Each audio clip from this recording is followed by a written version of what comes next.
இங்கே இருக்கிற எல்லோருக்கும் வணக்கம். நான் அதிகமாக இந்தியாவை விட்டு வெளிநாடு எதையும் இதுவரை பார்க்காதவன். இப்பொழுதுதான் சமீபத்தில் தான் முதல் தடவையாக உங்கள் ஊருக்கு வந்திருந்தேன். சில காலங்களுக்கு முன்னால் என்னுடைய நண்பர் அன்பழகன் அவர்களுடைய நூல் வெளியீட்டு விழாவுக்காக வந்திருந்தேன். இப்பொழுது 2வது தடவையாக இங்கே வர்றேன். இது ரொம்ப மகிழ்ச்சிகரமான ஒரு நாள். மகிழ்ச்சிகரமான சூழ்நிலையில் உங்களை எல்லாம் சந்திக்கிறதுல எனக்கு ரொம்ப மகிழ்ச்சி. ஏன்னா தேசிய தின மகிழ்ச்சி கொண்டாட்டத்திலே நீங்கள் எல்லாம் கலந்து கொண்டிருக்கிறீர்கள். நேற்று நானும் அந்த தொலைக்காட்சியிலே அந்த அணிவகுப்பு எல்லாத்தையும் பார்த்தேன். எந்த அளவுக்கு ஒற்றுமையாக செயல்பட்டால் எதையும் வெல்லலாம் அப்படிங்கிறதுக்கு ஒரு உதாரணமாக இந்த நாட்டில் இருக்கிற நீங்கள் எல்லாம் உழைத்து கொண்டிருக்கிறீர்கள். அது எனக்கு ரொம்ப மகிழ்ச்சி. இப்படி ஒற்றுமையாக இருந்தால் எவ்வளோ பெரிய வியாதியை கூட விரட்டி போடலாம் அப்படிங்கிறது மாதிரி நிரூபித்திருக்கிறீர்கள். அதனால் உங்களெல்லாம் சந்திக்கிறதுல எனக்கு ரொம்ப மகிழ்ச்சி. எனக்கு இது மாதிரி இவ்வளவு பெரிய கூட்டத்தில் என்னோடு வந்திருக்கிற பெரியவர்கள் பேசி பழக்கம். நான் அதிகமான கூட்டத்தில் பேசி பழக்கம் இல்லை.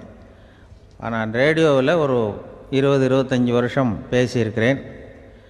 அதனால் எனக்கு எதிரில் கூட்டமே இல்லாமல் பேசி தான் பழக்கம். அது வெறும் மைக்கு மட்டும் இருக்கணும், எதிரில் யாரும் இருக்கக்கூடாது.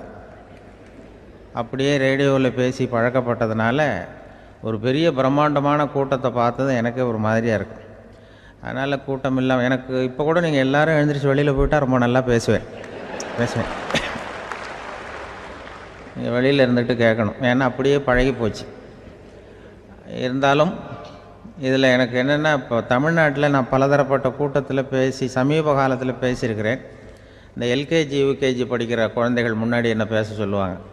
எல்கேஜி யூகேஜி அந்த குழந்தைகள். அப்போ நான் எப்போ முடிக்கணுங்கிறது எனக்கு தெரியும். ஏன்னா அதுக்கு ஒரு அறிகுறி. அந்த குழந்தை என்ன பண்ணணும்னா வரிசையில் இருக்கிறது அப்படி தரையை கீறும்.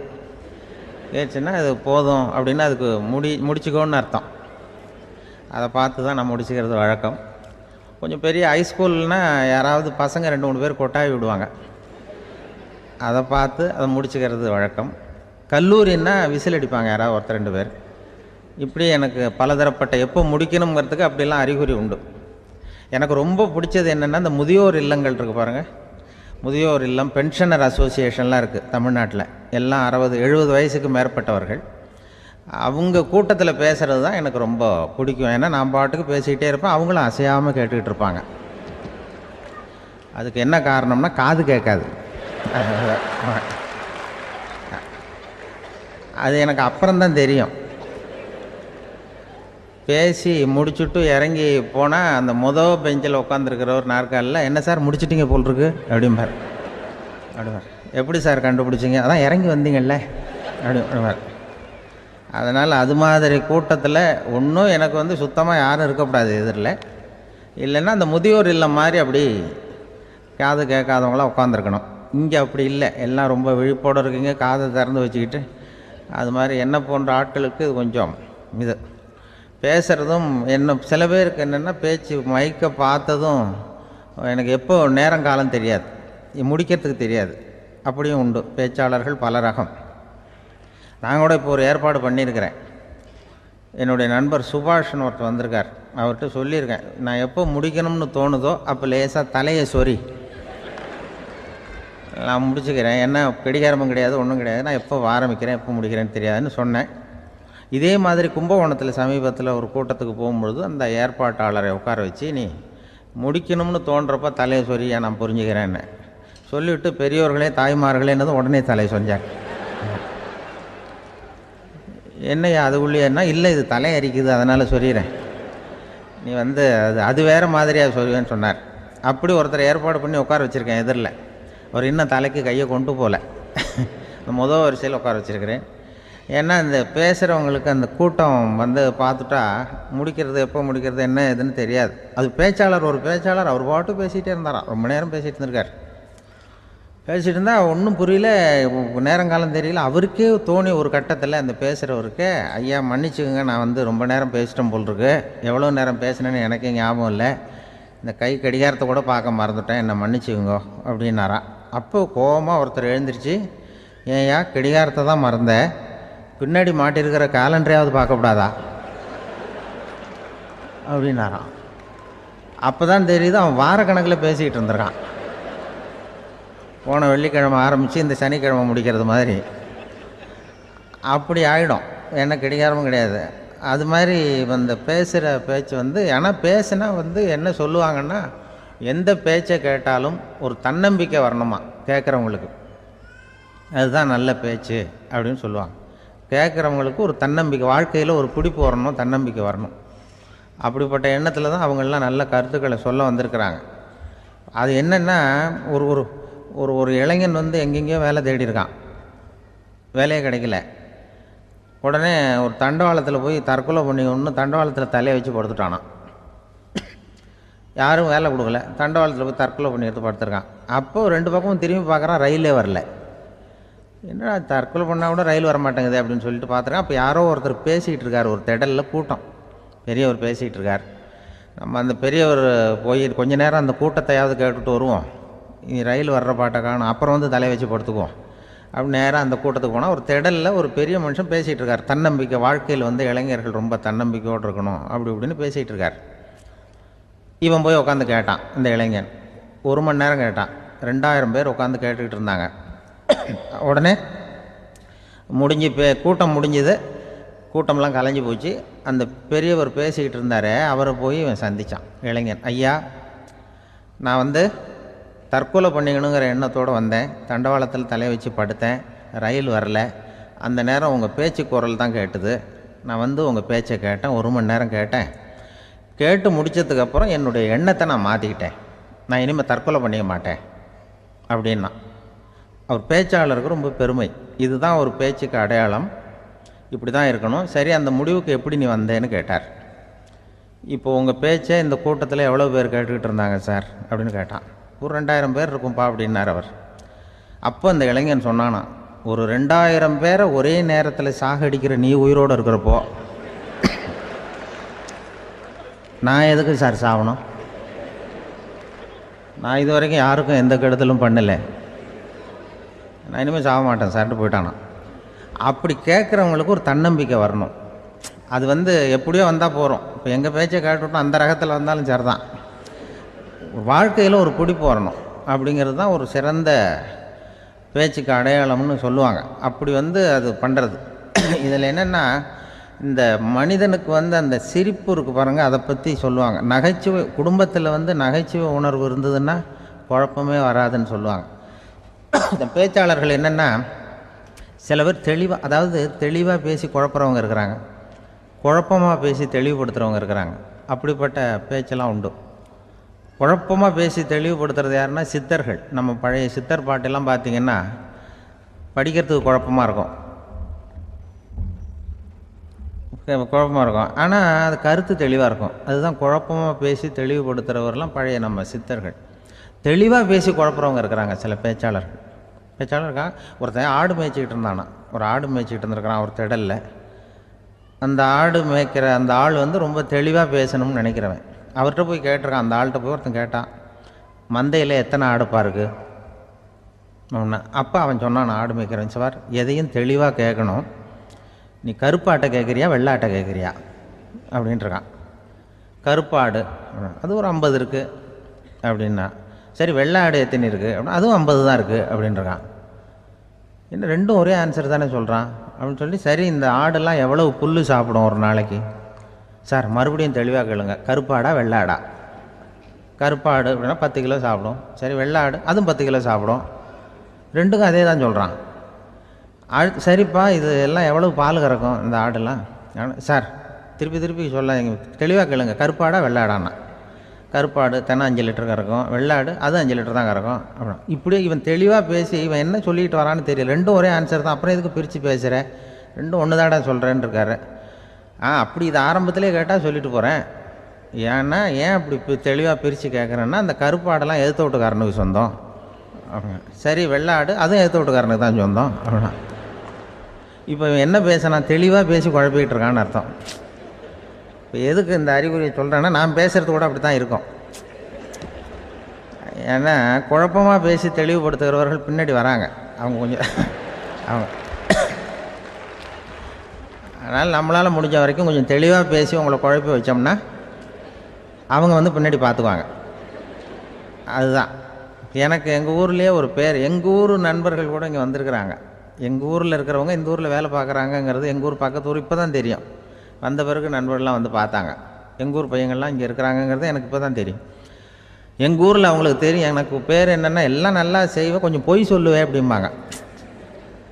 அதுக்கு இப்போவும் சொல்லுவாங்க. எங்கள் ஊரில் ஒரு பெரியவர் கேட்டார், உனக்கு சின்ன வயசுலேயே உனக்கு ரேடியோவில் வேலை கிடைக்கும்னு எனக்கு தெரியும்ப்பா அப்படிம்பார் ஒரு தாத்தா. அது எப்படி தாத்தா உங்களுக்கு தெரியும், அவ்வளோ தீர்க்க தரிசனமா? ஆனால் இல்லை நீ சின்ன வயசில் கூட ஒரு பொய்யை கூட நிஜ மாதிரி பேசுவேன், அதனால தான் உனக்கு அங்கே வேலை கிடச்சிது அப்படின்னு சொல்லுவாங்க. அது மாதிரி இந்த பொய் சொல்கிறதுல கொஞ்சம் அதுதான் என்கிட்ட உள்ள குறையை தவிர கொஞ்சம் பொய் சொல்லுவேன், வேறு மற்றதெல்லாம் தெளிவாக இருக்கும். இதுவே சொன்னாராம். அதாவது கடவுள்கிட்ட போய் புகார் பண்ணாங்களாம். கடவுள்கிட்ட போய் ஒருத்தர் புகார் பண்ணியிருக்கிறார், நீ படைத்த மனுஷன்லாம் பூலோகத்தில் பொய் சொல்கிறாங்க, ரொம்ப எல்லோரும் பொய் சொல்கிறாங்க, நீ படைத்த மனுஷன் சரியா இல்லை அப்படின்னு கடவுள்கிட்ட போய் புகார் பண்ணாங்களாம்.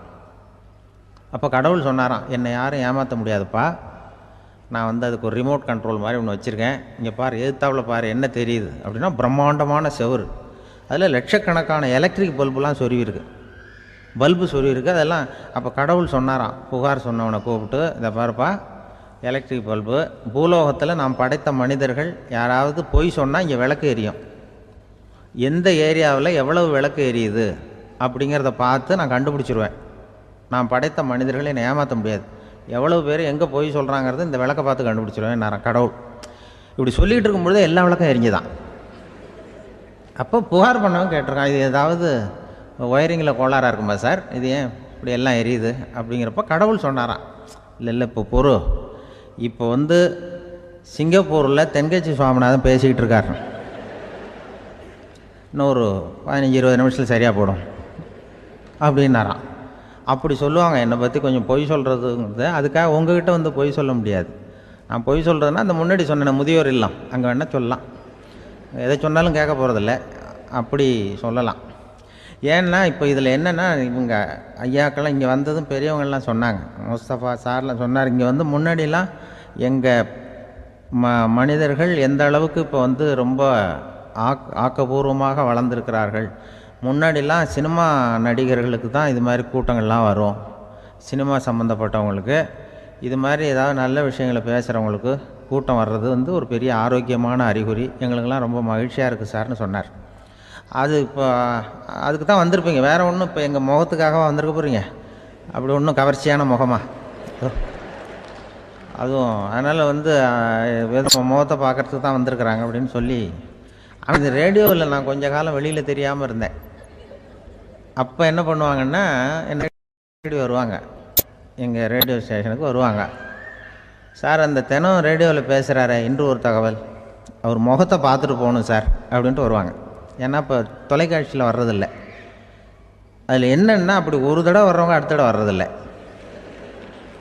அப்போ தான் புரியுது, ஓஹோ அவங்க ஆள் யாருன்னு தெரிஞ்சுக்கிறதுக்கு தான் வராங்க, வேறு ஒன்றும் ஒரு பெரிய கவர்ச்சி. அதனால் இந்த கூட்டம் வந்து ஏதோ எங்களுடைய கவர்ச்சின்னா அவர் ஐயா சுகிசிவம் கொஞ்சம் கவர்ச்சியாக தெரிகிறார்,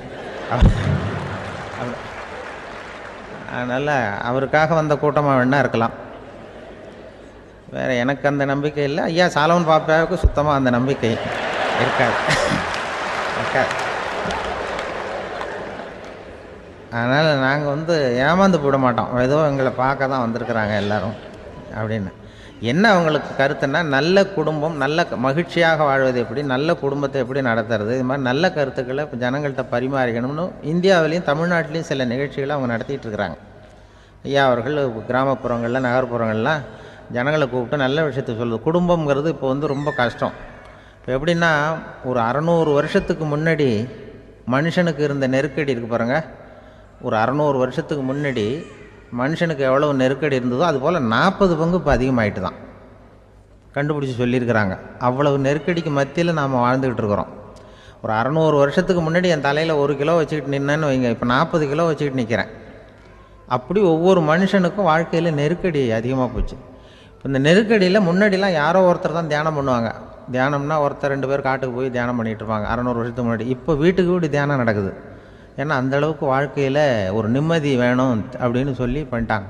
அதுக்கு தான் இயற்கை கொடுத்துருக்கிற ஒரு இயற்கையான வைத்தியம்தான் சிரிப்புங்கிறது. இதை பற்றி பெரியவங்கள்லாம் இப்போ ஆராய்ச்சி பண்ணிகிட்டு இருக்கிறாங்க. சிரிப்புங்கிறது நாம் பிறந்து ஒரு 6 மாதத்தில் தான் முதல் தடவையாக விவரமாக சிரிக்க ஆரம்பிக்கிறோமா. நம்ம பிறந்து 6 மாதத்துக்கு, அதாவது முதல் தடவை சிரிக்க ஆரம்பிக்கிறது ஒரு 6ஆவது வாரம், 1.5 மாதத்தில் தான் குழந்தை வந்து விவரமாக சிரிக்க ஆரம்பிக்குது. அப்புறம் அப்படியே சிரிக்க ஆரம்பிக்கிறோமா. அதையெல்லாம் இப்போ கணக்கு எடுத்துருக்குறாங்க. ஒரு குழந்தை ஒரு நாளைக்கு 200 தடவை சிரிக்குதான் ஒரு குழந்தை. பெரியவங்கள்லாம் 15 தடவை சிரிக்கிறாங்களாம். 200 தடவை சிரிச்சுக்கிட்டு இருந்த நாம் அப்படியே குறைஞ்சி 15 ஆகிட்டு. அதனால தான் இருதய நோயெல்லாம் வருது, ஹார்ட் அட்டாக்லாம் வருதுன்னு கண்டுபிடிச்சிருக்கிறாங்க. 200 சிரிப்புக்கு வந்து அது வந்து இயல்புத்தன்மை, மனுஷனுடைய இயல்புத்தன்மை சிரிக்கிறது. அதுக்கு ஜோக்கே தேவைப்படாது. ஆனால் இப்போ காலங்காலமாக நாம் என்ன போதிக்கப்பட்டு வந்திருக்கிறோம்னா, சிரிப்புங்கிறது ஒரு பாவமான செயல்.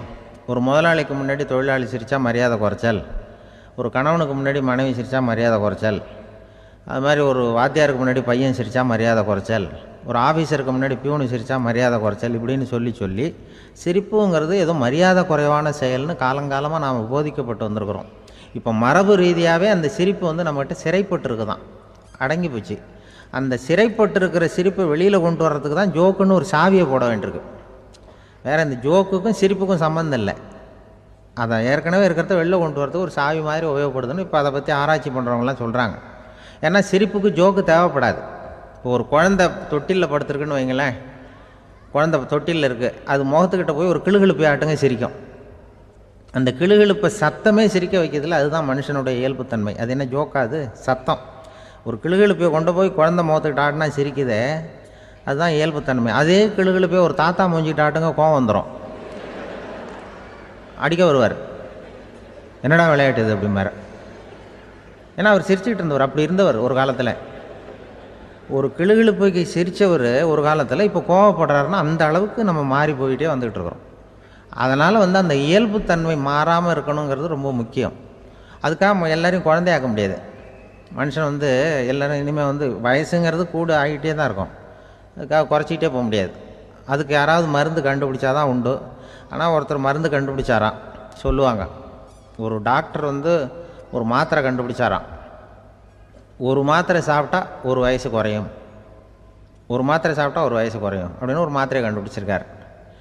ஒரு பாட்டியம்மா, 90 வயசு பாட்டி, அது போயிருக்கு. அதே டாக்டர்கிட்ட போய், ஐயா எனக்கு ஒரு பாட்டில் மாத்திரை கொடுங்க, இந்த வயசு குறையிற மாத்திரை அப்படின்றது. அவர் ஒரு பாட்டில் கொடுத்தார் மாத்திரை. பாரும்மா பாட்டியம்மா, ஒரு மாத்திரை சாப்பிட்டா ஒரு வயசு குறையும், எடுத்துகிட்டு போகணும்னு கொடுத்துருக்காரு டாக்டர். அந்த 90 வயசு பாட்டி எடுத்துகிட்டு வீட்டுக்கு வந்துட்டு மறுநாள் அதே டாக்டர்கிட்ட போயிருக்கு. 30 வயசு பொண்ணாக போச்சான். 30 வயசு பொண்ணாக மாறி அதே டாக்டர்கிட்ட போயிருக்கு. இடுப்பில் ஒரு கை குழந்தை, அது சட்டை கிட்ட போடாமல் கட்டவரில் வாயில் வச்சுட்டு உட்காந்துருக்கு. நேராக டாக்டர்கிட்ட போய், டாக்டர் நேற்று வந்தேன், ஏதோ ஒரு மாத்திரை சாப்பிட்டா ஒரு வயசு குறையும், நீங்கள் நான் ஏதோ ஒரு ஆர்வத்தில் ஒரு 30-40 மாத்திரை சாப்பிட்டேன், இப்படி ஆகிட்டேன் அப்படின்னு. இப்போ டாக்டர் சொல்லியிருக்காரு, இதுக்கு ஏமா வருத்தப்படுற, எல்லோரும் வந்து வயசு குறையணும்னு தான் நினைக்கிறாங்க, உனக்கு வயசு குறைஞ்சிட்டுது, நீ சந்தோஷப்படு, இதுக்கே மறுபடியும் என்னட்ட வந்திருக்கிற அப்படின்னாரான் டாக்டர். அப்போ அந்த அம்மா சொல்லித்தேன், என்னை பற்றி பரவாயில்ல டாக்டர், என் இடுப்பில் பாருங்கள் கை குழந்தை, இது சட்டை கிட்ட போடாமல் உட்காந்துருக்கு, கட்டவரில் வேலை வச்சுட்டு உட்காந்துருக்கு, இது ரொம்ப ஆர்வத்தில் ஒரு 70 மாத்திரையை சாப்பிட்டு விட்டுது, இது என் வீட்டுக்காரரு. இவர் வந்து இடுப்பை விட்டு கீழே இறங்க மாட்டேங்கிறார். நான் எதையாவது கொடுத்து இனிமேதான் வயசை கூட்டி இறக்கி விடுங்க டாக்டர் அப்படின்னு தான். அவர் வந்து ஏதோ நமக்கும் இதுக்கும் சம்மந்தம் இல்லைங்கிறது மாதிரி கட்டாரில் வச்சுட்டு அவர் பாட்டு உட்காந்துருக்கார். ஏதோ நமக்கு இந்த உலகமே இல்லை, நமக்கு சம்மந்தம் இல்லைங்கிற மாதிரி உட்காந்துருக்கார். இப்படியே நான் தூக்கிட்டு எங்கே அலையிறது இதை அப்படின்னு தான். அதனால் வந்து வயசை குறைக்கிறது இயற்கைக்கு விரோதமாக நாம் பண்ண முடியாது. ஆனால் இந்த இயல்புத்தன்மை மாறாமல் வச்சுக்கலாம். குழந்தை மாதிரி மாற முடியாதே தவிர அந்த குழந்தை தன்மையோடு வாழறதுக்கு கற்றுக்கணும். அதுதான் வாழ்க்கையில் இன்பமாக வாழறதுக்கு வழி. குழந்தைத்தனமாக இருக்கக்கூடாது, குழந்தை தன்மையோடு இருக்கணும்னு சொல்லுவாங்க. குழந்தை தன்மைங்கிறது வேறு, குழந்தைத்தனம்ங்கிறது வேறு. அப்படி ஒரு மாத்திரை கண்டுபிடிச்சிட்டா இப்போ யாராவது ஒருத்தவங்க இடுப்பில் குழந்தைய தூக்கிட்டு போனால் போய் கேட்கணும், ஏம்மா இது ஏன் வீட்டுக்காரரா உன் குழந்தையா அப்படின்னு கேட்டு அதுக்கப்புறம் அவருக்கு வணக்கம் சொல்லணும். இப்படிலாம் ஆகிடும் நிலைமை. இயற்கையை வந்து நம்ம மாற்ற முடியாது, அதுக்கு தகுந்தாப்புல தான் நாம் வந்து பண்ணணும். குழந்தை தன்மையோடு வாழறதுக்கு குடும்பத்தில் குழந்தை தன்மைங்கிறது எப்படின்னா, இப்போ ஒரு சில பேருக்கு அந்த குழந்தைத்தன்மை உண்டு. ஒரு வீட்டில் ஒரு புள்ள படுத்துருக்கு, அம்மா வந்து எழுப்புறாங்க, காலேஜுக்கு நேரமாச்சு எழுந்திருப்பா, காலேஜுக்கு நேரமாச்சு எழுந்திருப்பா அப்படின்ட்டு அந்த அம்மா அந்த பிள்ளை சொல்லியிருக்கு, ஐயோ எனக்கு காலேஜுக்கு போகிறதுக்கே பிடிக்கலம்மா, என்னை வந்து தொந்தரவு பண்ணாத, காலேஜுக்கு போகிறதுக்கு எனக்கு பிடிக்கல அப்படின்னு தான். அப்போ அந்த அம்மா சொல்லியிருக்கு, ஏன் உனக்கு காலேஜுக்கு போகிறதுக்கு பிடிக்கல, கல்லூரிக்கு போகிறதுக்கு, அதுக்கு 2 காரணம் சொல்லு அப்படின்னு இருக்கா. அப்போ அந்த பிள்ளை சொல்லிச்சான், ஏன் பிடிக்கலன்னா கல்லூரியில் இருக்கிற வாத்தியாருக்கும் என்னை பிடிக்க மாட்டேங்குது, ஆசிரியர்களுக்கும். 2வது காரணம், கல்லூரியில் படிக்கிற மாணவர்களுக்கும் என்னை பிடிக்கல, அதனால் நான் காலேஜுக்கு போக மாட்டேன்ற குழந்தை புள்ள சொல்லியிருக்கு. அம்மா வந்து அப்படிலாம் நீ இதுக்காக போகாமல் இருக்கக்கூடாது, நீ போய் தான் ஆகணும் அப்படின்னு பிடிவாதமாக அந்த அம்மா பிள்ளைய எழுப்புனாங்களாம். சரி, நான் எதுக்கு காலேஜ் போகணும்னு சொல்கிறேன், அதுக்கு நீ 2 காரணம் சொல்லு அப்படின்னு தான் அந்த பிள்ளை. அப்போ அந்த அம்மா சொன்னாங்களாம், நீ ஏன் காலேஜுக்கு போகணும்னா முதல் காரணம் உனக்கு வயசு 52, 2வது காரணம் நீ தான் பிரின்சிபால் அப்படின்னு தான். என்ன இருந்தாலும் அவங்க அம்மாவுக்கு அது பிள்ளை தானே, அதுதான் குழந்தைத்தன்மைங்கிறது. 52 வயசுலேயும் குழந்தைத்தன்மையோடு இருக்கார் பாருங்கள், அதுதான் அந்த குழந்தைத்தன்மையோடு வாழறது தான் வெற்றிக்கு வழின்னு சொல்லுவாங்க. கணவன் வந்து இன்றைக்கி வந்து நேற்று என்னன்னு யோசிச்சுக்கிட்டு இருக்கிறப்போ உங்கள் ஊர் தொலைக்காட்சியிலேயே ஒரு நிகழ்ச்சி நடந்தது. அதாவது இந்த உறவுகளை பற்றி ஒரு பேட்டி எடுத்திருந்தாங்க. ஒரு அம்மா சொல்லுது, அதாவது கணவன் மனைவியாக இருந்துட்டு அப்புறம் விவாகரத்து வாங்கிக்கிட்டு அதுக்கப்புறம் அந்த அம்மா பேசுகிறத நேற்று தொலைக்காட்சியில் போட்டாங்க. அது என்ன சொல்லுதுன்னா, நாங்கள் வந்து கணவனும் மனைவியாக இருக்கிறப்போ எங்களுக்குள்ளே சண்டை வந்துக்கிட்டு இருந்தது, இப்போ விவாகரத்து வாங்கிட்டு இப்போ நண்பர்களாக இருக்கிறோம், இப்போ வந்து சண்டையே வர்றதில்லை எங்களுக்குள்ளே. அப்படி பாருங்கள், கணவன் மனைவியாக இருந்தப்போ சண்டை வந்து தான், விவாகரத்து வாங்கினது மறுபடியும் நாங்கள் நல்லபடியாக தான் இருக்கிறோம், ஒன்றும் எங்களுக்கு சண்டை வரல. அப்படி இருக்குது இப்போ காலம் போய்கிட்டு இருக்கு. நேற்று அப்படி ஒரு இது என் கூட வேலை பார்க்குறப்போ ஒரு அம்மா இருந்தாங்க. அவங்க எப்போதும் அவங்க வீட்டுக்காரர் படத்தையே வச்சுருப்பாங்க, கையில் பத்திரமா வச்சுருப்பாங்க. அவ்வளவு மரியாதை மதிப்புன்னு சொல்லி நாங்கள்லாம் அவங்கள பெருசாக நினைப்போம். இது எதுக்குமா அவங்க வீட்டுக்காரர் படத்தை பத்திரமா இல்லை கையிலே வச்சுருக்கீங்களே, ஆஃபீஸுக்கெல்லாம் எடுத்துகிட்டு வந்து வச்சு அடிக்கடி எடுத்து பார்த்துக்குவாங்க, அவ்வளவு பிரியமாக அவங்க வீட்டுக்காரர் இல்லை. ஆமாம், எனக்கு வந்து ஏதாவது பிரச்சனை வந்துட்டுதுன்னா உடனே எங்கள் வீட்டுக்காரர் படத்தை எடுத்து பார்ப்பேன். பரவாயில்லையே இப்படி ஒரு இதாக, ஆமாம் இதை பார்த்துட்டு நினச்சிக்குவேன், இதை விட பிரச்சனை வேறு என்ன இருந்துட போகுது உலகத்தில் அப்படின்னு நினச்சிக்குவேன், உடனே எனக்கு எல்லாம் போயிடும் அப்படின்ட்டு தான். அப்படி ஒரு அம்மா இருந்தாங்க, இப்போவும் இருக்காங்க, வேலை பார்த்துக்கிட்டு இருக்காங்க. அப்படிலாம் நீங்கள் இருக்கிற தாய்மார்கள் பெண்கள் யாராவது அப்படி கூட பண்ணலாம். எப்போதுமே உங்கள் வீட்டுக்காரர் படத்தை கையில் வச்சுக்கோங்க, அது ஒரு யோசனை, குடும்பம் குதூகலமாக இருக்கிறதுக்கு அது ஒரு யோசனை.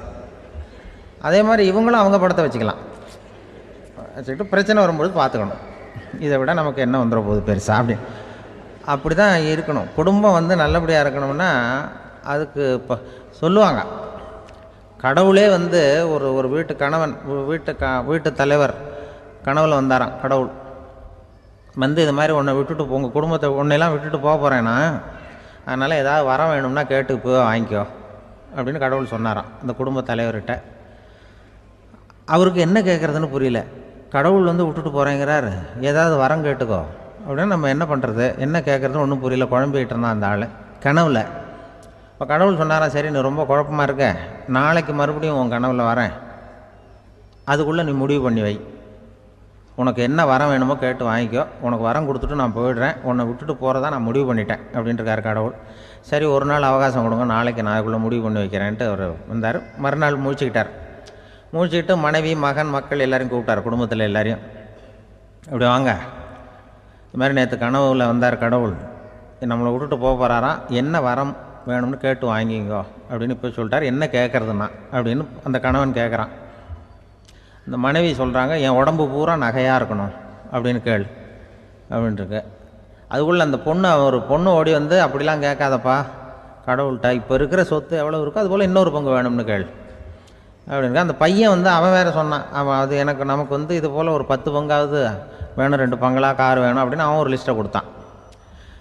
இவர் என்ன கேட்குறதுன்னு முடிவு பண்ணுறதுக்குள்ள அங்கே வேலை செய்கிற அம்மா, ஒரு வயசான அம்மா வந்திருக்கு, வேலை செய்கிற அம்மா. அது வந்து சொல்லிச்சான் இவர்கிட்ட, தப்பாரு கடவுள்கிட்ட அப்படிலாம் கேட்காதப்பா, நாளைக்கு வரும்பொழுது என்ன வர வேணும்னா எங்கள் குடும்பத்தில் எல்லாரும் அன்பாக இருக்கணும் பாசமாக இருக்கணும்னு கேட்டு வாங்கிக்கோ, வரத்தை அன்பு பாசம் குடும்பத்தில் எப்போதும் நிலவணும்னு கேட்டு வாங்கிக்கோ, வேற எல்லாம் நம்ம பார்த்துக்கலான்னு இந்த பெரியம்மா சொல்லிச்சான். மறுநாள் அதே மாதிரி படுத்து தூங்கினார். கடவுள் கனவுல வந்தார். வந்து கேட்கும்பொழுது இவர் சொன்னாராம், ஐயா எனக்கு வந்து எங்கள் குடும்பத்தில் நாங்கள் கணவன் மனைவி புள்ள குட்டி எல்லாம் பாசமாக இருக்கணும் அன்பாக இருக்கணும், இதுதான் எங்களுக்கு வர வேணும் அப்படின்னு கேட்டாராம். இவர் கேட்டதும் கடவுள் வந்து தலையை சொரிய ஆரம்பிச்சிட்டாராம். ஏன் என்ன யோசிக்கிறீங்கன்னு கேட்டிருக்காரு. நீங்கள் அன்பாக பிரியமாக இருந்தீங்கன்னா அப்புறம் ஏன் நான் உங்களை விட்டுட்டு போக போகிறேன்? நான் ஏற்கனவே இல்லைங்கிறதுனால தான் உங்களை விட்டு போகலாம்னு முடிவு பண்ணியிருந்தேன். இப்போ நீங்கள் ஏற்கனவே பாசமாக இருந்தீங்கன்னா நான் இனிமேல் போக மாட்டேன், அதனால் ஏன் முடிவும் மாற்றிக்க வேண்டியது தான், உங்கள் கூட தான் இருக்க போகிறேன்னாராம். இப்படி ஒரு கதை சொல்லுவாங்க. அதனால் ஒரு குடும்பத்தில் அந்தந்த உறவு முறைகள் சரியாக இருக்கிற வரைக்கும் எல்லாம் நல்லாயிருக்கும். அங்கே தான் அங்கே இறைவன் வாழும் இல்லம்ங்கிறாங்களே, அதுதான் அது. அதில் அந்த குடும்ப தலைவருங்கிறவர் கணவன் அப்படிங்கிறதுனால அவருக்கு தான் பொறுப்பு. அவருக்கு நிறைய சகிப்புத்தன்மை வேணும், கோபம் வரக்கூடாது, யார் என்ன சொன்னாலும் போகணும். சில கணவன்மார்கள் வந்து எது சொன்னாலும் மனைவி வந்து தட்டுறதில்லை. அங்கே போனால் போவாங்க, எதுக்கு போக சொல்கிறேன்னு கேட்குறதில்ல, போகிறது. இங்கே வான்னா வர்றது. திருவள்ளுவர் மனைவி இருந்தாருன்னு சொல்கிறாங்கல்ல, அது மாதிரி. அது எப்படின்னா ஒருத்தர் சொன்னார், அது அப்படி இல்லை, அதுக்கு ஒரு கதை சொன்னார். ஹிட்லர் வந்து வந்தாராம் ஒரு தடவை ஒரு பெரிய கப்பல் மேலே. கப்பலுடைய மேல் தளத்தில் ஹிட்லர் வந்துக்கிட்டு இருக்கார். ஒரு இங்கிலீஷ் கேப்டன் எதிரில் நிற்கிறான். அவனுக்கு பெரிய ஆச்சரியம், இந்த ஆள் எப்படி இப்படி ஒரு தனி மனிதனாக இருந்துக்கிட்டு உலகத்தையே இப்படி இந்த பாடுபடுத்துகிறார் அப்படின்னு சொல்லி, உன்னுடைய வெற்றிக்கு என்ன காரணம்னு கேட்டாராம் அந்த இங்கிலீஷ் கேப்டன். இப்போ ஹிட்லர் சொன்னாராம், என்னுடைய வெற்றிக்கு காரணம் என்கிட்ட வேலை செய்கிற ஊழியர்கள்.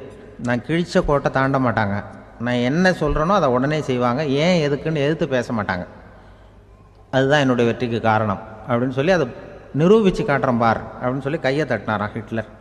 உடனே ஒரு சிப்பாய் அங்கேருந்து வந்து லெஃப்ட் ரைட்னு போட்டு வந்து சல்யூட் பண்ணி நின்னான். உடனே ஹிட்லர் சொன்னார், நீ அப்படியே இந்த கப்பல் மேல் தளத்துலேருந்து அப்படி கடலில் விழுந்து செத்து போடா அப்படின்னு பொத்துன்னு குதிச்சுட்டான். எதுக்கு சொல்கிறேன் என்ன இதில், உடனே குதிச்சு செத்து போட்டான். இவருக்கு பெரிய ஆச்சரியம் கேப்டனுக்கு. ஹிட்லர் சொன்னார், இதுதான் என்னுடைய வெற்றிக்கு காரணம், தப்பார் இன்னொருத்தனை கூப்பிட்றேன் அப்படின்னு தட்டினா இந்த பக்கத்துலேருந்து ஒருத்தன் வந்தான், லெஃப்ட் ரைட்னு வந்து நின்னா, நீ இப்படி குதிச்சு செத்து போடா அப்படின்னு பொத்துன்னு குதிச்சிட்டான். எதுக்கு போக சொல்கிறீங்கன்னு ஒன்றுமே கேட்கல, குதினா உடனே குதிச்சிட்டான். அப்போ ஹிட்லர் சொன்னார், இதே மாதிரி என்னுடைய ஒவ்வொரு ஊழியர்களும் இருக்கிறாங்க, நானும் ஊழியர்களை இழக்கிறதுக்கு தயாராக இல்லை, தப்பார் தயாராக இருப்பேன் எப்போதும், தப்பார் இன்னொருத்தரம் தட்டுறேன்னு இன்னொருத்தர் வந்தார். எதிர்த்தாவில் இருந்து ஒருத்தன் லெஃப்ட் ரைட் சல்யூட் அடித்தான். நீயும் குதிச்சு செத்து போடான்ருக்கார் ஹிட்லர். இவனால் பொறுக்க முடியல, இந்த இங்கிலீஷ் கேப்டன் அனாவசியமாக ஒவ்வொருத்தனாக குதிச்சுட்றானேன்னு சொல்லி ஓடி போய் அவனை குதிச்சிட்டான். குதிக்கிறதுக்கு முன்னாடி பிடிச்சி தனியாக எடுத்துகிட்டு போட்டான்.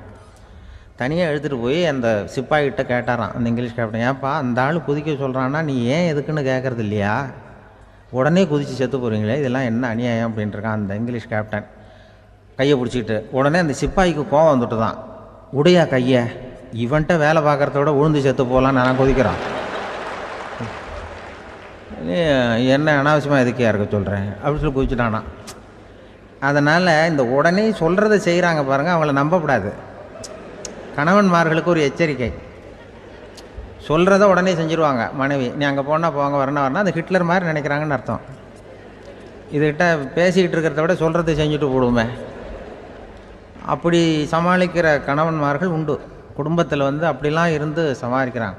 குடும்பத்தில் ஒருத்தர் அனுசரிப்பு தன்மைங்கிறது ரொம்ப அவசியம். கணவன் மனைவின்னா அனுசரித்து போகணும்னு சொல்லுவாங்க. அதாவது ஒரு கணவன் அதுக்காக தான் அந்த காலத்துலலாம் ஒரு வீட்டுக்கு வந்து மாப்பிள்ளை தேடுறதுங்கிறது ஒரு பெரிய குடும்பத்தை நிர்வகிக்கிற அளவுக்கு ஒரு கணவனாக வரக்கூடிய எப்படி இருக்கணும் அப்படின்னா, அந்த காலத்தில் புலி வேட்டைக்கு போகணும்.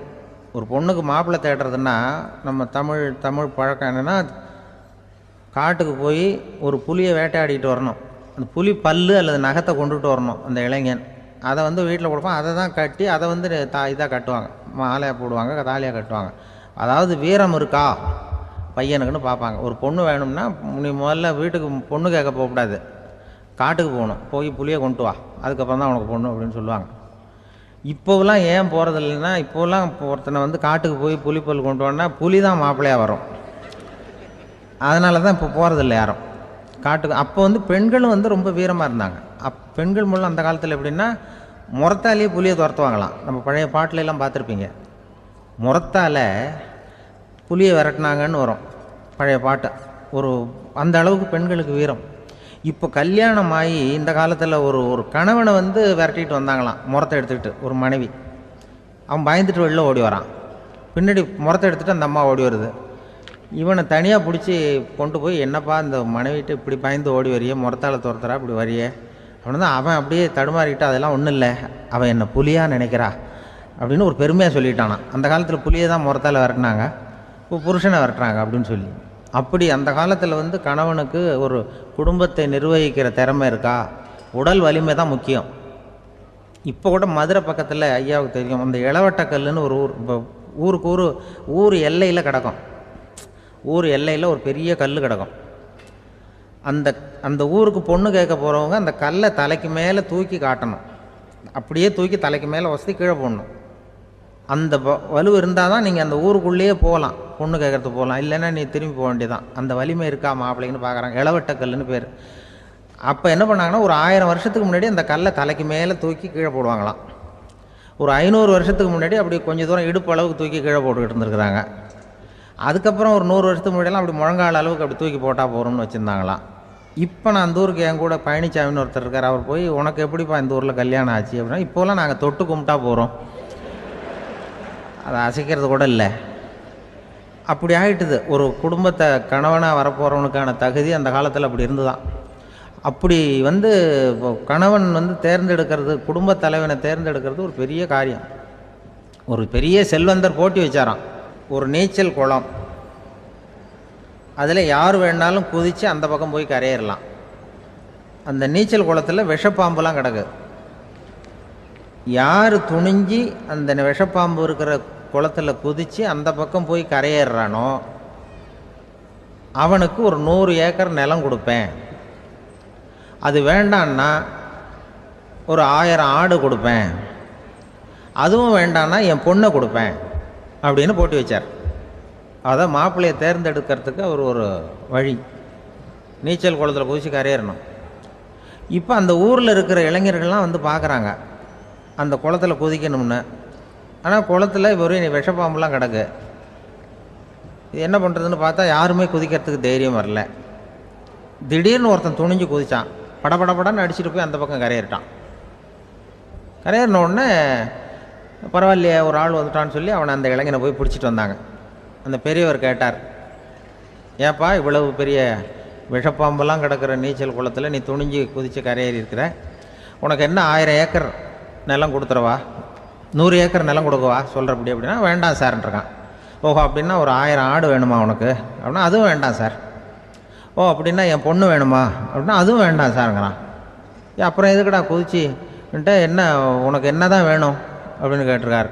என்னை எவன் பிடிச்சி தள்ளி விட்டவன்னு தெரியணும் அப்படின்றான்.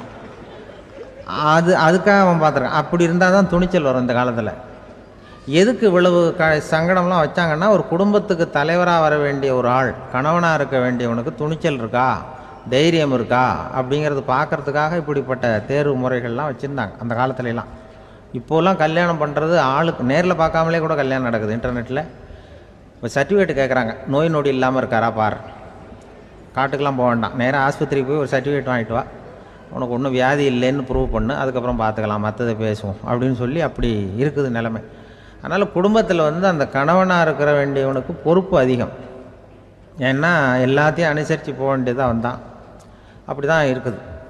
அந்த கணவன் மனைவிக்குள்ளே விட்டு கொடுக்கறது அதெல்லாம் பற்றி நிறைய எல்லாரும் ஏற்கனவே நம்ம புலவர்கள்லாம் பாடியிருக்காங்க. எல்லோரும் சொல்லுவாங்க, ஒரு கணவன் ஒரு குழந்தை பிறந்து தான் ஒரு வீட்டில், அந்த குழந்தைக்கு என்ன பேர் வைக்கிறதுங்கிறது ஒரு தகராறு. இந்த குழந்தைக்கு என்ன பேர் வைக்கிறதுங்கிறதுல தகராறு வந்துடுது. யார்? கணவனுக்கும் மனைவிக்கும். அவன் என்ன சொல்கிறான், எங்கள் அப்பா பேரை தான் வைக்கணுங்கிறான் அவன். இந்த அம்மா என்ன சொல்லுது, இல்லை எங்கள் அப்பா பேரை தான் வைக்கணும் அப்படிங்குது. காலையிலேருந்து சண்டை, தகராறு. எதிர்த்த வீட்டுக்காரன் பார்த்தான், இது என்ன காலையிலேருந்து எதிர்த்த வீட்டில் தகராறு நடக்குது, என்னென்னு போய் கேட்டிருக்கான். என்னம்மா உங்களுக்கு உள்ள தகராறு, காலையிலேருந்து பார்த்தேன் அப்படின்னா, ஒன்றும் இல்லைம்மா, எங்கள் குழந்தைக்கு பேர் வைக்கிறதுல எங்களுக்கு உள்ளே ஒத்து போக முடியல, நான் எங்கள் அப்பா பேரை வைக்கணுங்கிறேன், அந்த அம்மா அவங்க அப்பா பேரை வைக்கணுங்குது, அதுதான் எங்களால் குடும்பத்தில் ஒரு நிம்மதி இல்லாமல் இருக்கிறோம், தகராறு பண்ணிகிட்ருக்கோம் அப்படின்னு நானா. அப்போ எதிர்த்த வீட்டுக்காரன் சொல்லியிருக்கான், எதிர்த்த வீட்டுக்காரன்னு நான் எதுக்கு இருக்கிறேன், நான் பஞ்சாயத்து பண்ணி வைக்கிறேன், உங்களுக்குள்ளே என்ன இது பேர் தானே வைக்கணும், ஏன்ப்பா உங்கள் அப்பா பேர் என்ன அப்படின்னு அவனை கேட்டிருக்கான். எங்கள் அப்பா பேர் சீனிவாசன் அப்படின்ட்டுருக்கான். இந்த அம்மாவை உங்கள் அப்பா பேர் என்னம்மா, கிருஷ்ணன் அப்படின்னு சொல்லி. இவன் யோசித்து பார்த்தான், குழந்தைக்கு சீனிவாச கோபாலகிருஷ்ணன்னு பேர் வைங்க போங்க அப்படின்ட்டு போயிட்டான். ஏற்ற விட்டுக்கு தீர்த்து வச்சுட்டு போயிட்டான். போனதுக்கப்புறம் இவங்க 2 பேரும் பேசிக்கிட்டாங்க. சரி, இந்த சீனிவாசன் சரி, கிருஷ்ணன் சரி, நடுவில் கோபாலம் யார் அப்படின்னு சொல்லி அவனை போய் இழுத்துட்டு வந்தான். எழுத்து வீட்டில் போய், அது யார்ரா, அது இங்கே வா, அது யார்ரா கோபாலன் அப்படின்னா, அது எங்கள் அப்பா பேர்,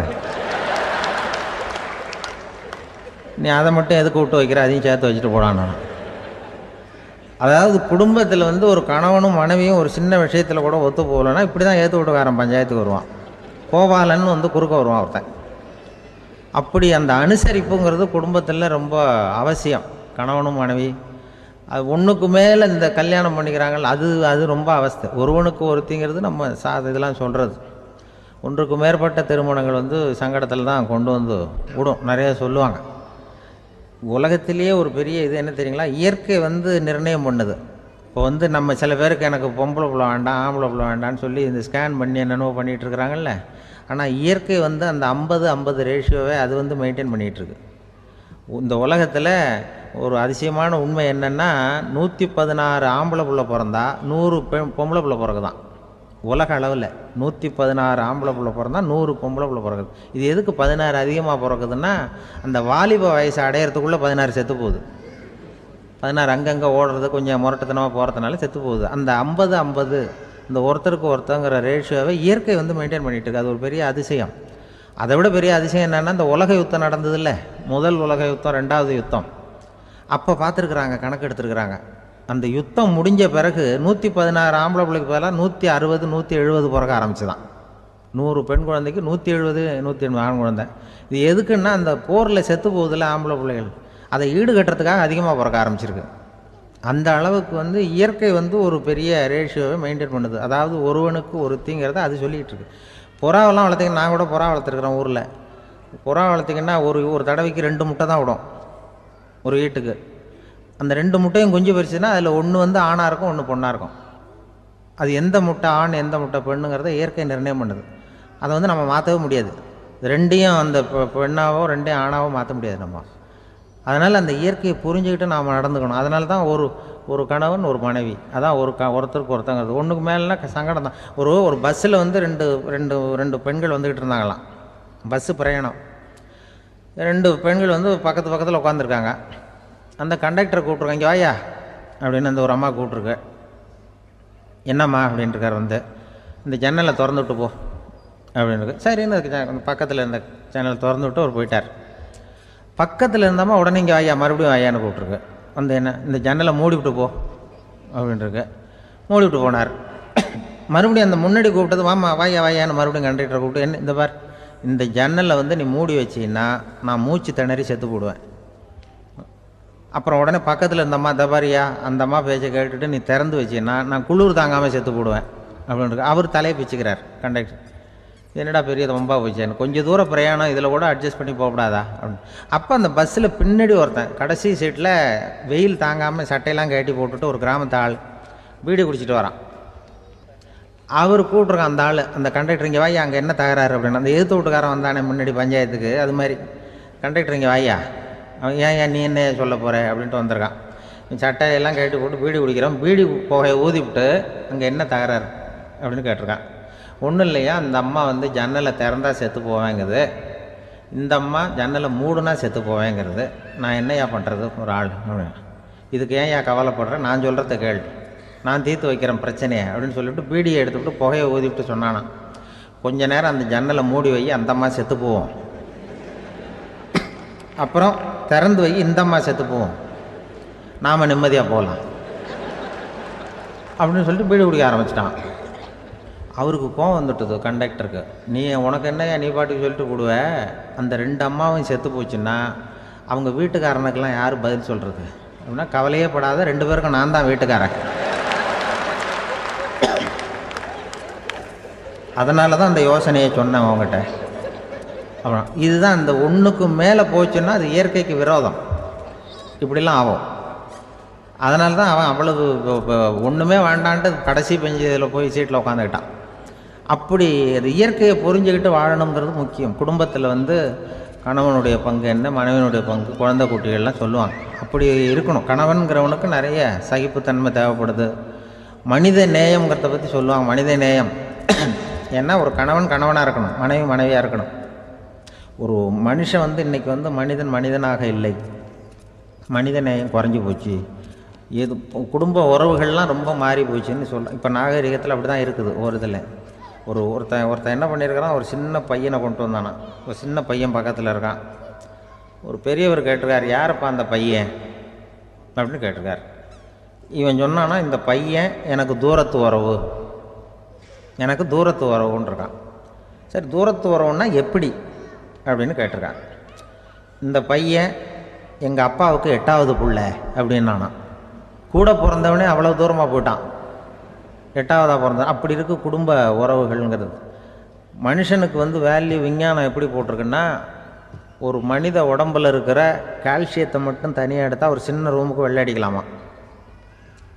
ஒரு மனுஷ உடம்பில் இருக்கிற பாஸ்பரஸை மட்டும் தனியாக எடுத்தால் ஒரு 40 நெருப்பு குச்சி தயார் பண்ணலாம்.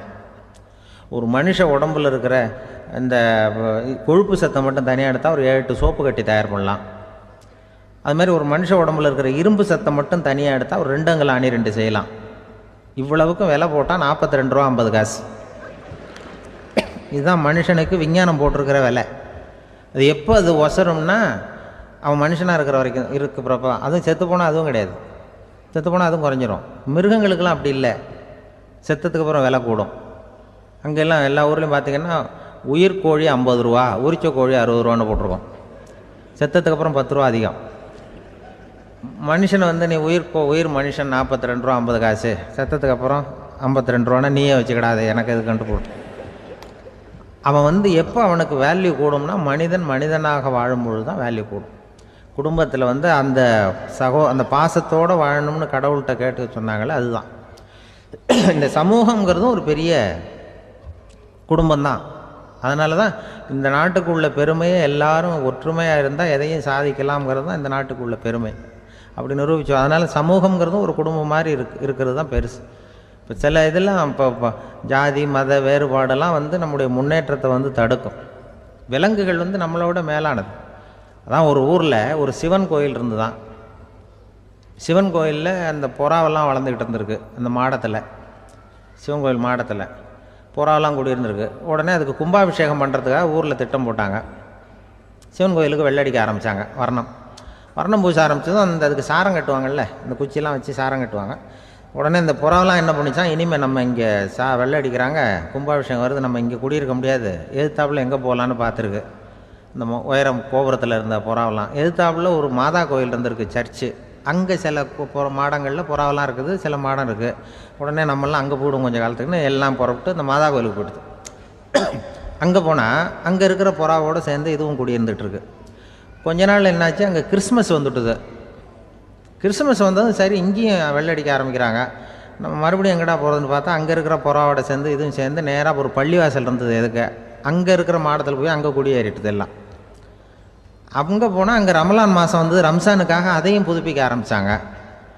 இது என்ன பண்ணுறதுன்னு சொல்லி இந்த 3 செட்டு புறாவும் சேர்ந்து என்ன பண்ணிச்சு, எங்கே போகலான்னு பார்த்தா மறுபடியும் அதுக்குள்ளே இந்த சிவன் கோயிலில் கும்பாபிஷேகம் முடிஞ்சிருக்கு. அங்கே போடுவோம் எல்லாருன்னு சொல்லி எல்லா புறாவும் அந்த சிவன் கோயிலுக்கு வந்துட்டுது. அங்கே போய் மாடத்தில் அதை குடியிருந்துட்டுது.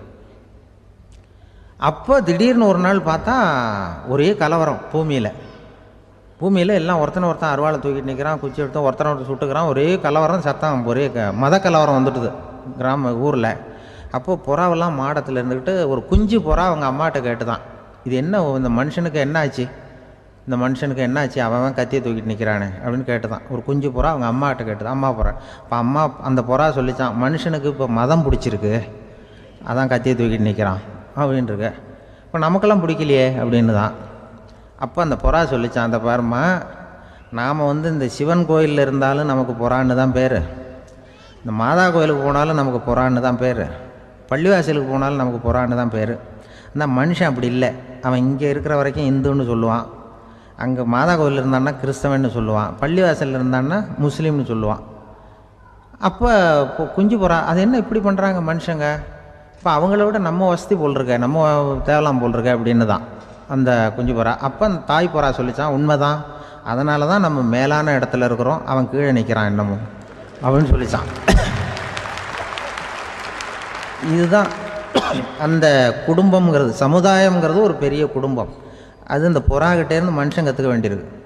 அப்படி இருக்குது இன்றைக்கி மனுஷனுடைய நிலைமை. அதை வந்து புரிஞ்சுக்கணும். அப்படி தான் ஒவ்வொரு இதுலேயும் நாம் வந்து நடந்து கொள்ள வேண்டியிருக்குது. மிருகங்கள்டேருந்து கற்றுக்கிற வாய்ப்பெல்லாம் இருக்குது. அப்படி சொல்லுவாங்க. அந்த இதில் வந்து நாம் குடும்பத்தில் வந்து என்னென்னா, இப்போ இந்த பிள்ளைகளை பற்றி சொல்லுவாங்க. இப்போ ராமர் லட்சுமணர் கதை சொல்லுவாங்க. அதாவது ராமரும் பரதனும் பந்து விளையாடிக்கிட்டு இருந்தாங்களாம் சின்ன வயசில் பந்து விளையாடிக்கிட்டு இருந்தாங்களாம். உடனே ராமர் வந்தாராம், வந்து கோசலை அவங்க அம்மா கோசலை மடியில் சோர்ந்து போய் உட்காந்தாராம். சந்தோஷமாக வந்து உட்காந்துருக்கார். அப்போ அந்த கோசலை அம்மா கேட்டாங்களாம், ஏன்ப்பா அப்படி இவ்வளவு சந்தோஷமாக இருக்கே, என்ன காரணம் அப்படின்னு கேட்டிருக்கார். அப்படின்னு அந்த அம்மா கேட்டிருக்கு. ராமன் சொன்னான்னா, இது என் தம்பியோட நான் பந்து விளையாண்டுக்கிட்டு இருந்தேன், பரதன். அவன் வந்து ஜெயிச்சுட்டான், நான் தோத்துட்டேன். என்னை வந்து அவன் ஜெயிச்சுட்டான். அவனுடைய வெற்றி வந்து எனக்கு சந்தோஷமாக இருக்குது, தம்பியோட வெற்றி, அதனால் நான் சந்தோஷமாக இருக்கேன்னு சொல்லியிருக்கு. அந்த அம்மாவுக்கு ரொம்ப சந்தோஷம், தம்பி ஜெயிக்கிறாங்கிறத பற்றி அண்ணன் வந்து சந்தோஷப்படுறானே அப்படின்னு. கொஞ்ச நேரத்தில் பரதன் வந்திருக்கான். அவன் சோர்ந்து போய் கலங்கி போய் வந்து அதே அம்மா மடியில் உட்காந்துருக்கான். நீ ஏன்ப்பா, நீ தான் ஜெயிச்சுட்டியாமே, நீ என்னத்துக்கு வருத்தப்பட்டுக்கிட்டு வர அப்படின்னு கேட்டிருக்கேன் அந்த அம்மா. அப்போ பரதன் சொன்னானா, நான் ஜெயிக்கணுங்கிறதுக்காக அண்ணன் விட்டு கொடுத்தாரு, தோத்துட்டாரு, அதனால் எனக்கு வருத்தமாக இருக்குது. உண்மையில் அவர் தான் ஜெயிச்சிருக்க வேண்டியது, எனக்காக விட்டு கொடுத்தாரு, அதனால் நான் வருத்தப்படுறேன்னா. அப்போ அந்த அம்மா சொல்லித்தான், இப்படி தான் தம்பியினுடைய வெற்றி அண்ணனை சந்தோஷப்படுத்துது, அண்ணனுடைய தோல்வி வந்து தம்பியை வருத்தப்பட வைக்குது. இப்படி தான் இருக்கணும் அண்ணன் தம்பின்னா, அப்படி தான் குடும்பத்திலையும் இருக்கணும்னு சொல்லி அந்த அம்மா சொன்னதாக சொல்லுவாங்க ராமாயண கதை. அதே போல் இப்போ இதில் வரும், நபிகள் நாயகத்தினுடைய பேரர்கள் பாத்திமாவனுடைய பிள்ளைகள் 2 பேர், ஹசன் ஹுசைன் 2 பேர் நபிகள் நாயகத்தினுடைய பேரன்மார்கள். அன்னை பாத்திமாவனுடைய குழந்தைகள். ஹசனும் ஹுசைனும் பேசிக்கிறதே இல்லையா கொஞ்ச நாள். இந்த அம்மாவுக்கு அதை பார்க்குறாங்க, ஏதோ அண்ணன் தம்பிக்குள்ளே ஏதோ தகராறு போல் இருக்கு, ஏன் பேசிக்க மாட்டேங்கிறாங்க அப்படின்னு சொல்லி அந்த பிள்ளைகளை கூப்பிட்டு வச்சு அந்த அம்மா புத்தி சொல்லிச்சான். இதை பாருப்பா, நீ வந்து அண்ணன் தம்பிக்குள்ளே இது மாதிரி இருக்கக்கூடாது.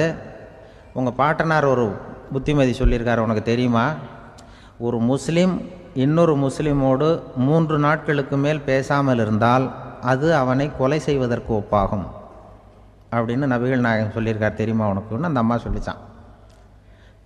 அப்போ அந்த தம்பிக்காரர் சொன்னாராம், ஹுசைன் சொல்லியிருக்கார், அதுவும் எனக்கு தெரியும். அதே தாத்தா பாட்டனார் என்ன சொல்லியிருக்காருன்னா, அந்த 2 பேரில் யார் முதல்ல சலாம் சொல்கிறாங்களோ, யார் முதல்ல முன்னாடி பேசுகிறாங்களோ அவங்களுக்கு சொர்க்கம் கிடைக்கும், இறைவனுடைய ஆசி கிடைக்கும்னு சொல்லியிருக்கிறார். அந்த ஆசி அண்ணனுக்கு கிடைக்கட்டுமேங்கிறதுக்காக நான் பேசாமல் இருக்கிறேன் அப்படின்னா. அந்த ராமனும் பரதனும் எப்படி இருந்தாங்களோ அப்படி தான் ஹசனும் ஹுசைனும் இருந்திருக்கிறார்கள். அந்த பாசம்தான் குடும்பத்தில் வேணும். குடும்பத்தில் அண்ணன் தம்பி எப்படி நடந்துக்கணும், அம்மா பிள்ளை எப்படி நடக்கணும் அப்படிங்கிறது தான். ஏன்னா அம்மாவுக்கு வந்து எப்போதுமே பிள்ளைங்கள் வந்து அம்மா பக்கம்தான் இருக்கும். அம்மா பிள்ளைங்க தான் அதிகம். இதில் ஒரு பெரிய நீதிபதி இருந்தார் சென்னையில், உண்மையாக நடந்தது.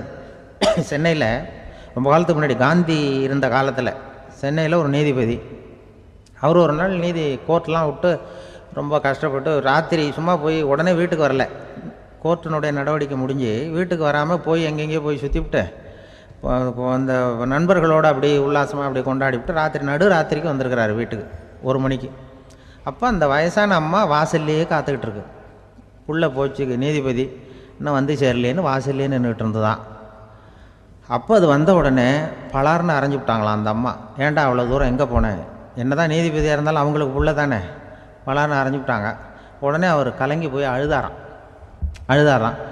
மறுநாள் கேட்டிருக்காங்க அந்த பக்கத்தில் இருந்தவங்க, ஏன் நீ வந்து பெரிய நீதிபதி, பெரிய பதவியில் இருக்க, அதனால் உன்னை உங்கள் அம்மா அடிச்சிட்டாங்கன்னு அழுதியா அப்படின்னு கேட்டாங்களாம். அப்போ அவர் சொன்னாராம் நீதிபதி, இல்லை நான் வந்து இது மாதிரி எங்கள் அம்மாக்கிட்ட அடிக்கடி அடி வாங்குவேன், எப்போதும் அவங்க அடிக்கிற அடி பலமாக விழும், இப்போ அவங்க அடித்தது எனக்கு வலிக்கவே இல்லை, அந்த அளவுக்கு அவங்களுக்கு வயசாகிட்டுதே, பலம் குறைஞ்சிட்டுதேன்னு நினச்சி அழுதேன் அப்படின்னுக்காரான். அதுதான் புள்ள அம்மா பேரில் உள்ள பாசங்கிறது. இதே போல் நான் சொன்னது மாதிரி முன்னாடி இவர் ஒரு இறைநேச செல்வர் ஒருத்தர் இருந்தார். ஒரு அம்மா வந்து எனக்கு அப்பா தண்ணி கொடுப்பா அப்படின்றது படுக்கையில் இருந்த அம்மா. இவர் ஏதோ படிச்சுக்கிட்டு இருந்தவர், ஒரு சின்ன இளைஞர், உடனே ஓடி போய் ஒரு குவளையில் தண்ணி எடுத்துகிட்டு போய் அம்மாவுக்கு முன்னாடி நிற்கிறார். முன்னா அந்த அம்மா அதுக்குள்ளே தூங்கி போச்சு. இவர் அந்த தண்ணியை வச்சுக்கிட்டு அவர் பாட்டு நிற்கிறார். விடிஞ்சு போச்சு. விடிகிற சமயத்தில் அந்த அம்மா முடிச்சு பார்க்குது, பையன் தண்ணியோட கையில் வச்சுட்டு நிற்கிறார். ஏம்மா என்னப்பா நீ ராத்திரி பூரா தண்ணியோடு நின்றுட்டு இருக்கிறியா எனக்கா அப்படின்னு. அப்போ அவர் சொன்னாராம், ஆமாம்மா ராத்திரி தண்ணி தாகமாக இருக்குன்னு கேட்டீங்க, உடனே தண்ணி கொண்டு வந்துட்டேன். ஓடி வந்து பார்க்கும்பொழுது நீங்கள் தூங்கிக்கிட்டு இருந்தீங்க. தூங்கிட்டு இருக்கும்பொழுது உங்களை எழுப்ப வேண்டாம், தூக்கத்தை கெடுக்க வேண்டாம்னு நான் நினச்சேன், அதனால் எழுப்பலை. தூக்கம் முழிக்கிற சமயத்தில் உடனே தாகமாக இருக்கும், தண்ணி குடிக்கணும்னு ஆசைப்படுவீங்க, அதனால் தண்ணியை பக்கத்துலேயே வச்சுக்கிட்டு நிற்கிறேன் அப்படின்னு அந்த இளைஞர் சொன்னாராம். அப்படியே கட்டி பிடிச்சிட்டு நீ பிற்காலத்தில் பெரிய அறிஞராக வருவேன்னு சொல்லி அந்த அம்மா வரணும்னு சொல்லி இறைவனை வேண்டாங்களாம். அவர் தான் இஸ்லாமிய மார்க்கத்தில், தீன் மார்க்கத்தில் பெரிய ஆளானது. அதாவது ஷர்புதீன் யாஹ்யான்னு ஒருத்தர், அவர் பெரிய இஸ்லாமிய பேரறிஞராக வந்தார். இப்படி அம்மா பேரில் பாசமாக உள்ளவங்களாம் இருந்தாங்க நிறையா. அப்படி அந்த குடும்பத்தில் வந்து அந்த பாசம் நேசம் எவ்வளவு இருக்கோ அவ்வளவுக்கு அவர்கள் உயர்வார்கள்ங்கிறது தான் நம்முடைய பெரிய இதெல்லாம் பெரியவங்கள்லாம் சொல்லியிருக்கிறது அதுதான். அதனால தான் அந்த கணவனுடைய பங்கு என்ன, மனைவியினுடைய பங்கு என்ன, பிள்ளைகளுடைய பங்கு என்னங்கிறத பற்றி ரொம்ப விவரமாக சொல்கிறதுக்காக தான் அதை பற்றி நாம் சிந்திக்க வேண்டிய நேரம் இதுங்கிறதுனால தான். கணவனுக்கு வந்து இது வந்துடக்கூடாது, அதாவது கோபம் வரக்கூடாது, நிதானம் வேணும் அப்படின்லாம் சொல்லுவாங்க. நிதானம், கணவன் வந்து கோபப்படக்கூடாதுமா. அதுக்கு நாங்கள் மனுஷனுக்கு சினம் தவிர்த்தல்னு பயிற்சியெல்லாம் கொடுக்குறாங்க. இப்போது மனுஷன் கோபப்படாமல் இருக்கணும், போகணும் வரணும், அதுக்கு சொல்லுவோம் நாங்கள். சும்மா கதை ரூபமாக சொல்கிறது. அங்கே வேதாத்திரி மகரிஷின்னு இருக்கார், அவர் இதில் வந்து சினம் தவிர்த்தல்னு பயிற்சியை கொடுப்பாங்க. குடும்ப தலைவர்கள் பெரியவங்கள்லாம் வந்து அந்த பயிற்சியை எடுத்துக்கணும். என்ன கூப்பிட்டாங்க ஒரு தரம், சினம் தவிர்த்தல்னு ஒரு பயிற்சி கொடுக்குறோம், அதில் நீ வந்து பேசுன்னாங்க. நான் சொன்னேன், நான் பயிற்சிக்கு வேணா வரேன், என்னை பேச வேண்டாம் சார், நான் வந்து பயிற்சி கற்றுக்கிறேன்னு. இல்லை நீ அதெல்லாம் பயிற்சி நாங்கள் கொடுக்குறோம், நீ உனக்கு என்ன தெரியுமோ சொல்லு, மனுஷன் கோவப்படாமல் இருக்கணும், அதுக்கு ஏதாவது வழி சொல்லிட்டு போ அப்படின்னு கூப்பிட்டாங்க. சரின்ட்டு போனேன். அங்கே போய் நான் சொன்னேன், இது மாதிரி எனக்கு தெரிஞ்சது ஒரு கதை மாதிரி சொன்னேன். மீனம்பாக்கம் ஏர்போர்ட், அங்கே ஜப்பானுக்கு போக வேண்டிய ஒரு பிரயாணி லக்கேஜோடு நிற்கிறார் நிறையா. இதை வாங்கி பிளேனில் ஏற்றக்கூடிய ஒரு தொழிலாளி அவர்கிட்ட ஒரு சண்டை போடுறார், அடிக்க போகிறார், திட்டுறாரு, கண்டாமலான்னு திட்டுறார். அவர் இதை ஒருத்தர் பார்த்துக்கிட்டே இருக்கார். அந்த சினம் தவிர்த்தல் பயிற்சி கொடுக்குற பேராசிரியர் ஒருத்தர் பார்த்துக்கிட்டே இருக்கார். இது எப்படி இவன் இந்த ஆள் அவ்வளவு கோபமாக அடிக்க போகிறான், திட்டுறான் அந்த பெரிய மனுஷன், இவர் பதிலுக்கு அவர் திட்டவே இல்லையே. அந்த தொழிலாளி சிரிச்சுக்கிட்டே சரி சார் அப்படின்னுட்டே இருக்கான். இவர் லக்கேஜை வாங்கி பிளேனில் ஏற்றுற தொழிலாளி இப்போ கண்ணாவளான்னு அடிக்க போகிறான், திட்டுறான், முகம் செவந்து போச்சு. இவருக்கு என்ன ஆச்சரியம்னா, இந்த ஆள் இவ்வளவு கோவப்படுறான், அதை வாங்கி அந்த தொழிலாளி கொஞ்சம் கூட முகத்தில் கோபமே படலையே, சிரித்த முகத்தோடு இருக்கானே, இவன் வந்து நமக்கு பயிற்சி வகுப்பு எடுக்கலாம் போல இருக்கே அப்படின்னு இவர் நினச்சிட்டார். ரொம்ப நேரம் அவர் கத்திக்கிட்டு இருந்தார். சரி சார்ன்ட்டு அதை வாங்கிட்டு அவர் போயிட்டார். போனதுக்கப்புறம் இவர் இந்த ஆள் அப்புறம் பிளேன் வந்தது, ஏறி அவர் போயிட்டார், ஜப்பானுக்கு போயிட்டார். அதுக்கப்புறம் இந்த சினம் தவிர்த்தல் பேராசிரியர் ஓடி போய் அந்த தொழிலாளியை பிடிச்சி கொண்டு வந்தார். இந்த பாருப்பா, நான் வந்து காலையிலேருந்து பார்த்துக்கிட்டு இருக்கேன், அந்த ஆள் உன்னை அடிக்க வந்தான், திட்ட வந்தான், இவ்வளவு கோவப்படுறான், உனக்கு பதிலுக்கு நீ கோவமே படலையே, உனக்கு கோவமே வராதா, அது எப்படி நீ சினம் தவிர்க்கிறது, எப்படி உனக்கு கோவமே வரலையா அப்படின்னு கேட்டிருக்கார். அப்போ அந்த தொழிலாளி சொன்னாராம், அப்படி இல்லை சார், மனுஷன்னு பிறந்தா கோவம் படாமல் இருக்க முடியாது, எல்லாருக்கும் கோவம் வரும், அது அவங்கவுங்க வழியில் டீல் பண்ணுவாங்க, நான் அதை என் வழியில் டீல் பண்ணேன், அவ்வளோதான். அப்போ அவர் திட்டும் பொழுது உனக்கு கோபம் வந்ததுதானே? வந்தது சார். இப்போ அது எப்படி டீல் பண்ணேன்னு கேட்டிருக்கார். அப்போ இவன் சொன்னான், நான் ஒன்றும் இல்லை சார், அந்த பிரயாணி வந்து இப்போ ஜப்பானுக்கு போயிட்டுருக்கார், அவர் லக்கேஜெலாம் அமெரிக்கா போயிட்டுருக்கு,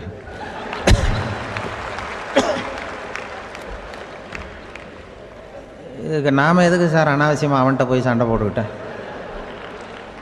அப்படி மாற்றி ஏற்றி விட்டா அவன் போய் பார்த்துக்கிறான் எங்கேயாவது. அதுதான் நான் சினம் தவிர்க்கிற வழி அப்படின்னு சொன்னாரான். உடனே இதை தான் எனக்கு தெரிஞ்சது கோபம் வராமல் இருக்கிறதுன்னு அங்கே பேசினேன் அந்த கூட்டத்தில். அதுக்கப்புறம் இன்ன வரைக்கும் அவங்க கூப்பிடுறதே இல்லை என்ன. மார்கழி திங்கள் மதி நிறைந்த நன்னாளால் நீராடப் போதுவீர் போதுமினோ நேரிழையீர் சீர்மல்கும் மாய்பாடிச் செல்வச் சிறுமீர்கள் கூர்வேல் கொடும் தொடிலன் நந்தகோபன் குமரன் ஏறார்ந்த கண்ணி யசோதை இளம் சிங்கம் கார்மேனிச் செங்கண் கதிர் மதியம் போல் முகத்தான் நாராயணனே நமக்கே பறை தருவான் பாரோர் புகழப் படிந்தேலோர் எம்பாவாய். முதல் பாசுரம். இதனுடைய பொருளை முதலில் சுருக்கமாக பார்த்துவிட்டு பிறகு நாம் விரிவாக சிந்திப்பது பொருத்தம் என்று கருதி உரை முதலில் சொல்லிவிடுகிறேன். நேரிழையீர் சிறந்த ஆபரணங்களை அணிந்த பெண்களே, வளம் நிறைந்த திரு ஆயர்பாடியின் செல்வச் சிறுமியர்களாகிய நாம் காத்திருந்த மார்கழி மாதம், பூரண சந்திரனுடன் கூடிய பௌர்ணமி நன்னாள், நாம் அனைவரும் கூடி மார்கழி நீராட்டத்தில் கலந்து கொள்ள வேண்டாமா? நீராட விருப்பமுடையவர்கள் அனைவரும் வாருங்கள் வாருங்கள். கூர்மையான வேலாயுதத்தை கைகளில் கொண்டவனும் கொடிய போர்த்தொழிலில் வல்லவனுமான நந்தகோபரின் திருமகன் கண்ணன், அழகிய கண்களை உடைய யசோதைக்கு வாய்த்த சிங்கக்குட்டி போன்றவன், மேக நிறத்தவன், சிவந்த கண்களை உடையவன், அவனது கண்கள் சூரியன் போன்றும் சந்திரன் போன்றும் ஒளி வீசக்கூடியவை, அவன் நாராயணன். அவன் நிச்சயம் நமக்கு நோன்பின் பலனை, அதாவது பறை அருள்வான். அதன் பயனாக உலகம் நம்மை புகழும். வாருங்கள் நீராட என்று அழைப்பதாக அமைந்திருக்கிற முதல் பாடல் இந்த பாடல். மார்கழி திங்கள் மதி நிறைந்த நன்னாளால் என்று சிறந்த மார்கழி மாதத்திலே பௌர்ணமி நல்ல நாளிலே இந்த நோன்பு தொடங்குகிறது என்று தொடங்குகிறாள். எதை தொடங்குவதற்கும் நல்ல காலம் வாய்ப்பது என்பது பெரிய காரியம். அதிலும் இறைவனை வணங்குவதற்கு எந்த நாள் தொடங்குகிறதோ அந்த நாள் நல்ல நாள். திங்கள் என்ற சொல்லினாலே பௌர்ணமியை குறிப்பது வழக்கம், முழு நிலவை குறிப்பது வழக்கம். ஆனால் பழைய காலத்தில் காலக்கணக்கு என்பதே பௌர்ணமி நிலவை அடிப்படையாக வைத்து சாந்திராயன மாதக்கணக்கு தொடங்கியமையினால் பௌர்ணமி எப்போதும் மாதத்தின் தொடக்கமாக கருதப்பட்டது. இந்த மார்கழி மாதம் கொண்டாடத்தக்க ஒரு காலம். பல காரணங்கள். இதமான குளிர், அளவான பனி, செழுமையான மழை பெய்து எல்லா இடத்திலும் நீர் வளம் நிரம்பி இருக்கிற ஒரு காலம், மழை முடிந்து விளைச்சல் தொடங்கி இருக்கிற ஒரு காலம், கறவைகள் நிறைய பால் கொடுக்கிற ஒரு பொற்காலம். அப்பொழுது ஆயர்பாடியில் மக்கள் மகிழ்வதில் என்ன வித்தியாசம் இருக்கிறது? அரசர்கள் கூட திக்விஜயத்திற்கு தேர்ந்தெடுத்து கொள்ளுகிற காலம் மார்கழி மாதம். எனவே அந்த மார்கழியை கொண்டாடினார்கள். அது மட்டும் அல்ல, இது ஒரு வெறும் இலக்கியம் அல்ல, ஞான நூல்.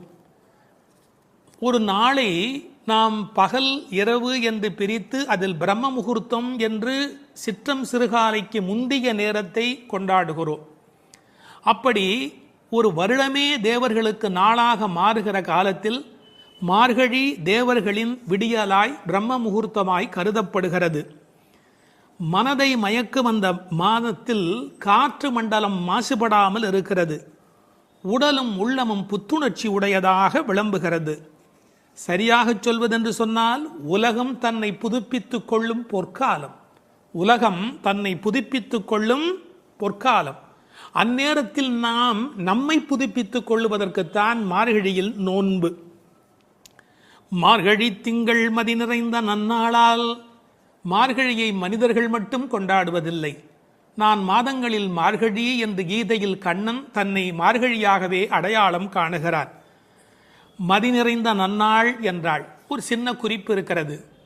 மதி நிறையும் போது மதி குறையும். என்ன? மதி நிறையும் போது மதி குறையும். பௌர்ணமி நாளில் சில பேருடைய மதி பாதிக்கப்படும். ஆங்கிலத்தில் லுனார் என்ற சொல்லும் லுனாட்டிக் என்ற சொல்லும் ஒன்றுக்கொன்று தொடர்புடையவை. உணர்ச்சி மேலோங்குவதால் மனம் தடுமாறுகிற காலம் மதி நிறைகிற காலம். நாம் உணர்ச்சியை வென்று அறிவை கொண்டு இறைவனை அடைய வேண்டும் என்பதற்காக அந்த மாதம் கொண்டாடப்படுகிறது. மார்கழி மாதத்தின் பௌர்ணமி கொண்டாடப்படுகிறது. மூன்த் என்ற சொல்லும் மந்த் என்ற சொல்லும் ஒன்றிலிருந்து ஒன்று அடிப்படையாக பிறந்தது என்று ஆங்கிலத்திலே ஒரு கணக்கு உண்டு. எனவே மார்கழியை கொண்டாடி அதில் பௌர்ணமியை கொண்டாடுகிறார்கள். ஒரு பெரிய அழகு, இவர்கள் நாள் பார்த்து தொடங்கினார்களோ இல்லையோ, நல்லது தொடங்கும் போது நாள் தானே வாய்க்கிறது. கோல் விழுக்காட்டிலே விழுந்தாற் போலே என்று உரை எழுதுவார்கள். தெருக்களை அடைத்த ஒரு கோலம். வீட்டு வாசல் முகம் கழுவி சாணி தன் தலையில் ஒரு பரங்கிப்பூ கிரீடத்தை வைத்திருக்கிற அருமையான வேளை. புதுமணல் பூத்த ஆற்று வெளியில் நிலவின் தகதகப்பில் கருப்பு கண்ணனுடன் கைகோர்த்து கோபிகைகள் குறவை கூத்தாடி அந்த புண்ணிய பொழுது. அந்த பொழுதை நினைத்து ஸ்ரீமத் பாகவதத்தில் பேசப்படுகிற அந்த காலகட்டத்தை நினைத்து இந்த பெண்கள் அந்த காலத்தை கொண்டாடினார்கள். நீராட போதுவீர் போதுமினோம். இறைவனை வணங்குவதற்கு எந்த தகுதியும் தேவையில்லை. வருகிற விருப்பம் ஒன்று மட்டும் போதும். அதைத்தான் போதுவீர் போதுமினோ என்ற வார்த்தையினால் சொன்னாள். போகிறவர்களை போகவிட்டு அவர்கள் புற அழகு பார்த்திருக்கிறாள். மற்ற இடங்களில் போட்டி இருக்கலாம். கடவுளை தரிசிப்பதில் மனிதனுக்குள் போட்டி இருக்கக்கூடாது, பொறாமை இருக்கக்கூடாது. இந்த உலகத்தில் தின்பண்டங்களை கூட பங்கிட்டு உண்ண வேண்டும் என்று நினைக்கிற போது கண்ணனோடு செய்கின்ற கலவியினை கண்ணனோடு கலந்து பழகுகிற வாய்ப்பை எல்லோரும் சேர்ந்து பருகிக் கொள்ள வேண்டும் என்பதால் தான் போதுவீர் போதுமினோ என்று சொல்கிறாள். நீராட என்பது ஆற்றில் குளத்தில் ஆடுதல் மட்டும் அல்ல. அவன் குணக்கடலில் குளித்தல். அதனால்தான் அடியார்களோடு போக வேண்டும் என்று அழைத்து கொண்டு போகிறாள். எங்கு போவதாக இருந்தாலும் விவரம் தெரிந்தவர்களுடன் போக வேண்டும் என்பதால் விவரம் தெரிந்த பழைய அடியார்களோடு போக வேண்டும் என்று நினைக்கிறாள். இன்னொரு குறிப்பு, கடவுளை கலத்தல் என்பது குளிப்பதைப் போல் சுலபமானது. அதனால்தான் நீராடப் போதுவீர். எனவே குளிக்க, கடவுளோடு கலக்க, என்றைக்கும் நிலைக்க, கலவி இன்பத்தில் கோபிகைகள் கண்ட அனுபவத்தை சுவைக்க, எல்லாம் சேர்ந்து நீராடப் போதுவீர் என்ற வார்த்தைக்குள் விளங்குகிறது. சில பேருக்கு குளித்தல் உடல் நனைத்தல், சிலருக்கோ அது கழுவுதல், சிலருக்கு அது தெளித்து கொள்ளுதல். சிலர்தான் உண்மையில் குளிக்கிறார்கள். குளித்தல் என்ற சொல் எப்படி பிறந்ததென்றால், குளிர்தல் ஏற்பட்டால் மட்டுமே அது குளித்தல். ஆற்றில் சுழித்தோடும் வெள்ளத்தில் நனைகிற போது ஆன்மா விழிப்படைகிறது. பிரபஞ்ச நுகர்ச்சி நீங்கி நமக்கு ஆத்ம அனுபவம் தானே கிடைக்கிறது. தண்ணீர் ஒரு தியாகி, தான் அழுக்காகி பிறரை தூய்மையாக்கும் ஒரு உன்னத தியாகி. அந்த நீராட்டம் இறை அனுபவம் என்ற பொருளிலே இங்கு பேசப்பட்டது. இது ஆயர்பாடி. எப்படிப்பட்ட ஆயர்பாடி தெரியுமா? சீர்மல்கும் ஆயர்பாடி. செல்வச் சிறுமீர்கள். சீர் என்பது என்ன? பசு, எருமை, ஆடு என்கின்ற செல்வங்கள் நிறைந்திருக்கிற இடம். 3 வகையான கன்று ஈனுவதற்கு முந்தைய பசு, கன்று ஈன்ற பசு, கன்று ஈன்று நிறுத்திய பசு, இப்படி 3 வகையான அந்த ஆனிரையும் நிறைந்திருக்கிற இடம். கண்ணன் பிறந்த பிறகு அவன் கைப்பட்டதாலே எல்லாம் அதிகமாக பால் கறப்பதால் செல்வம் செழித்தோங்கி இருப்பதால் செல்வ சிறுமீர்கள். மாடு என்பது தமிழிலே செல்வத்தை குறிக்கும். ஒரு ஆச்சரியம், கேட்டில் என்கிற ஆங்கில சொல்லும் செல்வத்தின் குறியீடு. சிறுமீர்கள் என்றது என்ன என்றால் கண்ணனுக்கு ஒத்த வயதுடையீர் என்று பொருள். இப்போது யாரை பார்க்க போகிறார்கள்? கண்ணன் திருமாளிகை, அது நந்தகோபருடைய திருமாளிகை. அவர் சாதாரணமானப்பட்டவர் அல்ல, கூர்வேல் கொடுந்தொழிலன். அச்சத்தை ஏற்படுத்துவாரா என்றால் நன்றாக சாதுவாகத்தான் இருந்தால், பசும்புல் சாப மிதியாதவராய் இருந்தார். ஆனால் கண்ணனுக்கு தொடர்ந்து அசுரர்களால் துன்பம் வந்த காரணத்தினாலே எப்போதும் கையில் வேலோடு போருக்கு தயாராக இருப்பதைப் போல் இருக்கிற கூர்வேல் கொடும் தொழிலன் நந்தகோபன். அவன் குமரன், அடங்கி ஒடுங்கி இருக்கிற அழகான அப்பாவிடத்தில் அடக்கமான பிள்ளை. ஏறார்ந்த கண்ணி யசோதை இளம் சிங்கம். அவள் கண்ணுக்கு அழகு எப்படி வந்து சேர்ந்தது? அழகு, எழுச்சி, இளமை இவையுடைய கண்ணாக அவள் விளங்குகின்றாளே, எங்கிருந்து வந்தது? கண்ணனையே வைத்த கண் வாங்காமல் பார்த்து கண்ணனை கண்ணில் குடியேற்றியதால் வந்த அழகு. ஒரு நல்ல மகனை பெற்றால் தாய் தந்தைக்கு எத்தனை புகழ் பாருங்கள். ஒரு ஆழ்வார் அனுபவிக்கிறார், அழுகையும் அஞ்சினோக்கும் மண்ணோக்கும் தொழுகையும் இவை கண்ட கண்ணீரே என்று அந்த யசோதையின் கண்கள் கொண்டாடப்படுகின்றன. அங்கு இளம் சிறுமி என்ற வார்த்தையை பயன்படுத்தினாள், இங்கு யசோதை இளம் சிங்கம் என்று சொல்லுகிறாள். அப்பாவிடத்தில் குமரன், ஆனால் தாயிடத்திலே எப்போதும் பிள்ளைகள் வம்பு செய்யும் இளம் சிங்கம். கார்மேனி செங்கண் கதிர்மதியம் போல் முகத்தான், கருப்பான உடல், அதில் சிவப்பான கண்கள். செங்கண் என்பதை சிவந்த என்று பொருள் கொள்வதை விட செம்மை என்று பொருள் கொண்டால் இன்னும் அழகு. கதிர்மதியம் போல் முகத்தார், ஒரு முகமே நிலவாகவும் சூரியனாகவும் எப்படி இருக்க முடியும்? நீங்கள் நன்றாக நரசிம்ம அவதாரத்தை உற்று நோக்கினால், எதிரியான இரண்யகசிபுவை நெருப்பு எழப் பார்த்தவன் பக்கத்தில் இருக்கிற பிரகலாதனை அன்பு கனிய பார்க்கிறான். ஒரே நேரத்தில் சந்திரனாய், ஒரே நேரத்தில் சூரியனாய் நரசிங்க பெருமாள் இருக்கிறார். சிங்கமே இருக்கும் என்றால் இந்த மற்றைய பெருமானுடைய கருணையினை என்ன என்று சொல்வது? எனவே கதிர்மதியம் போல் முகத்தார். முதல் பாட்டிலேயே நாராயண மகாமந்திரத்தை உச்சரித்து, நாராயணனே ஒரே பரம்பொருள் நமக்கே வரை தருவான். அந்த நமக்கே என்பதில் கவலைப்படாதீர்கள், நமக்கு நிச்சயம். பறை என்பது தோல் கருவியாக அடையாளப்படுத்தப்பட்டாலும் புருஷார்த்தங்களை குறிப்பது, அடைய வேண்டிய எல்லா நிறைவையும் தருவது. பாரோர் புகழப் படிந்தேலோர் எம்பாவாய். இந்த ஊர் புகழும், உலக நலனுக்கு மழை கிடைக்கும், நம்மையும் எல்லோரும் புகழ்வார்கள். படிந்தேலோர், நீரில் நன்கு படிந்து வாருங்கள் என்று அழைக்கிறாள். இது முதல் பாட்டின் பொருள். செய்ய வேண்டியவற்றையும் விலக்க வேண்டியவற்றையும் சொல்லுகிற இரண்டாம் பாடல்.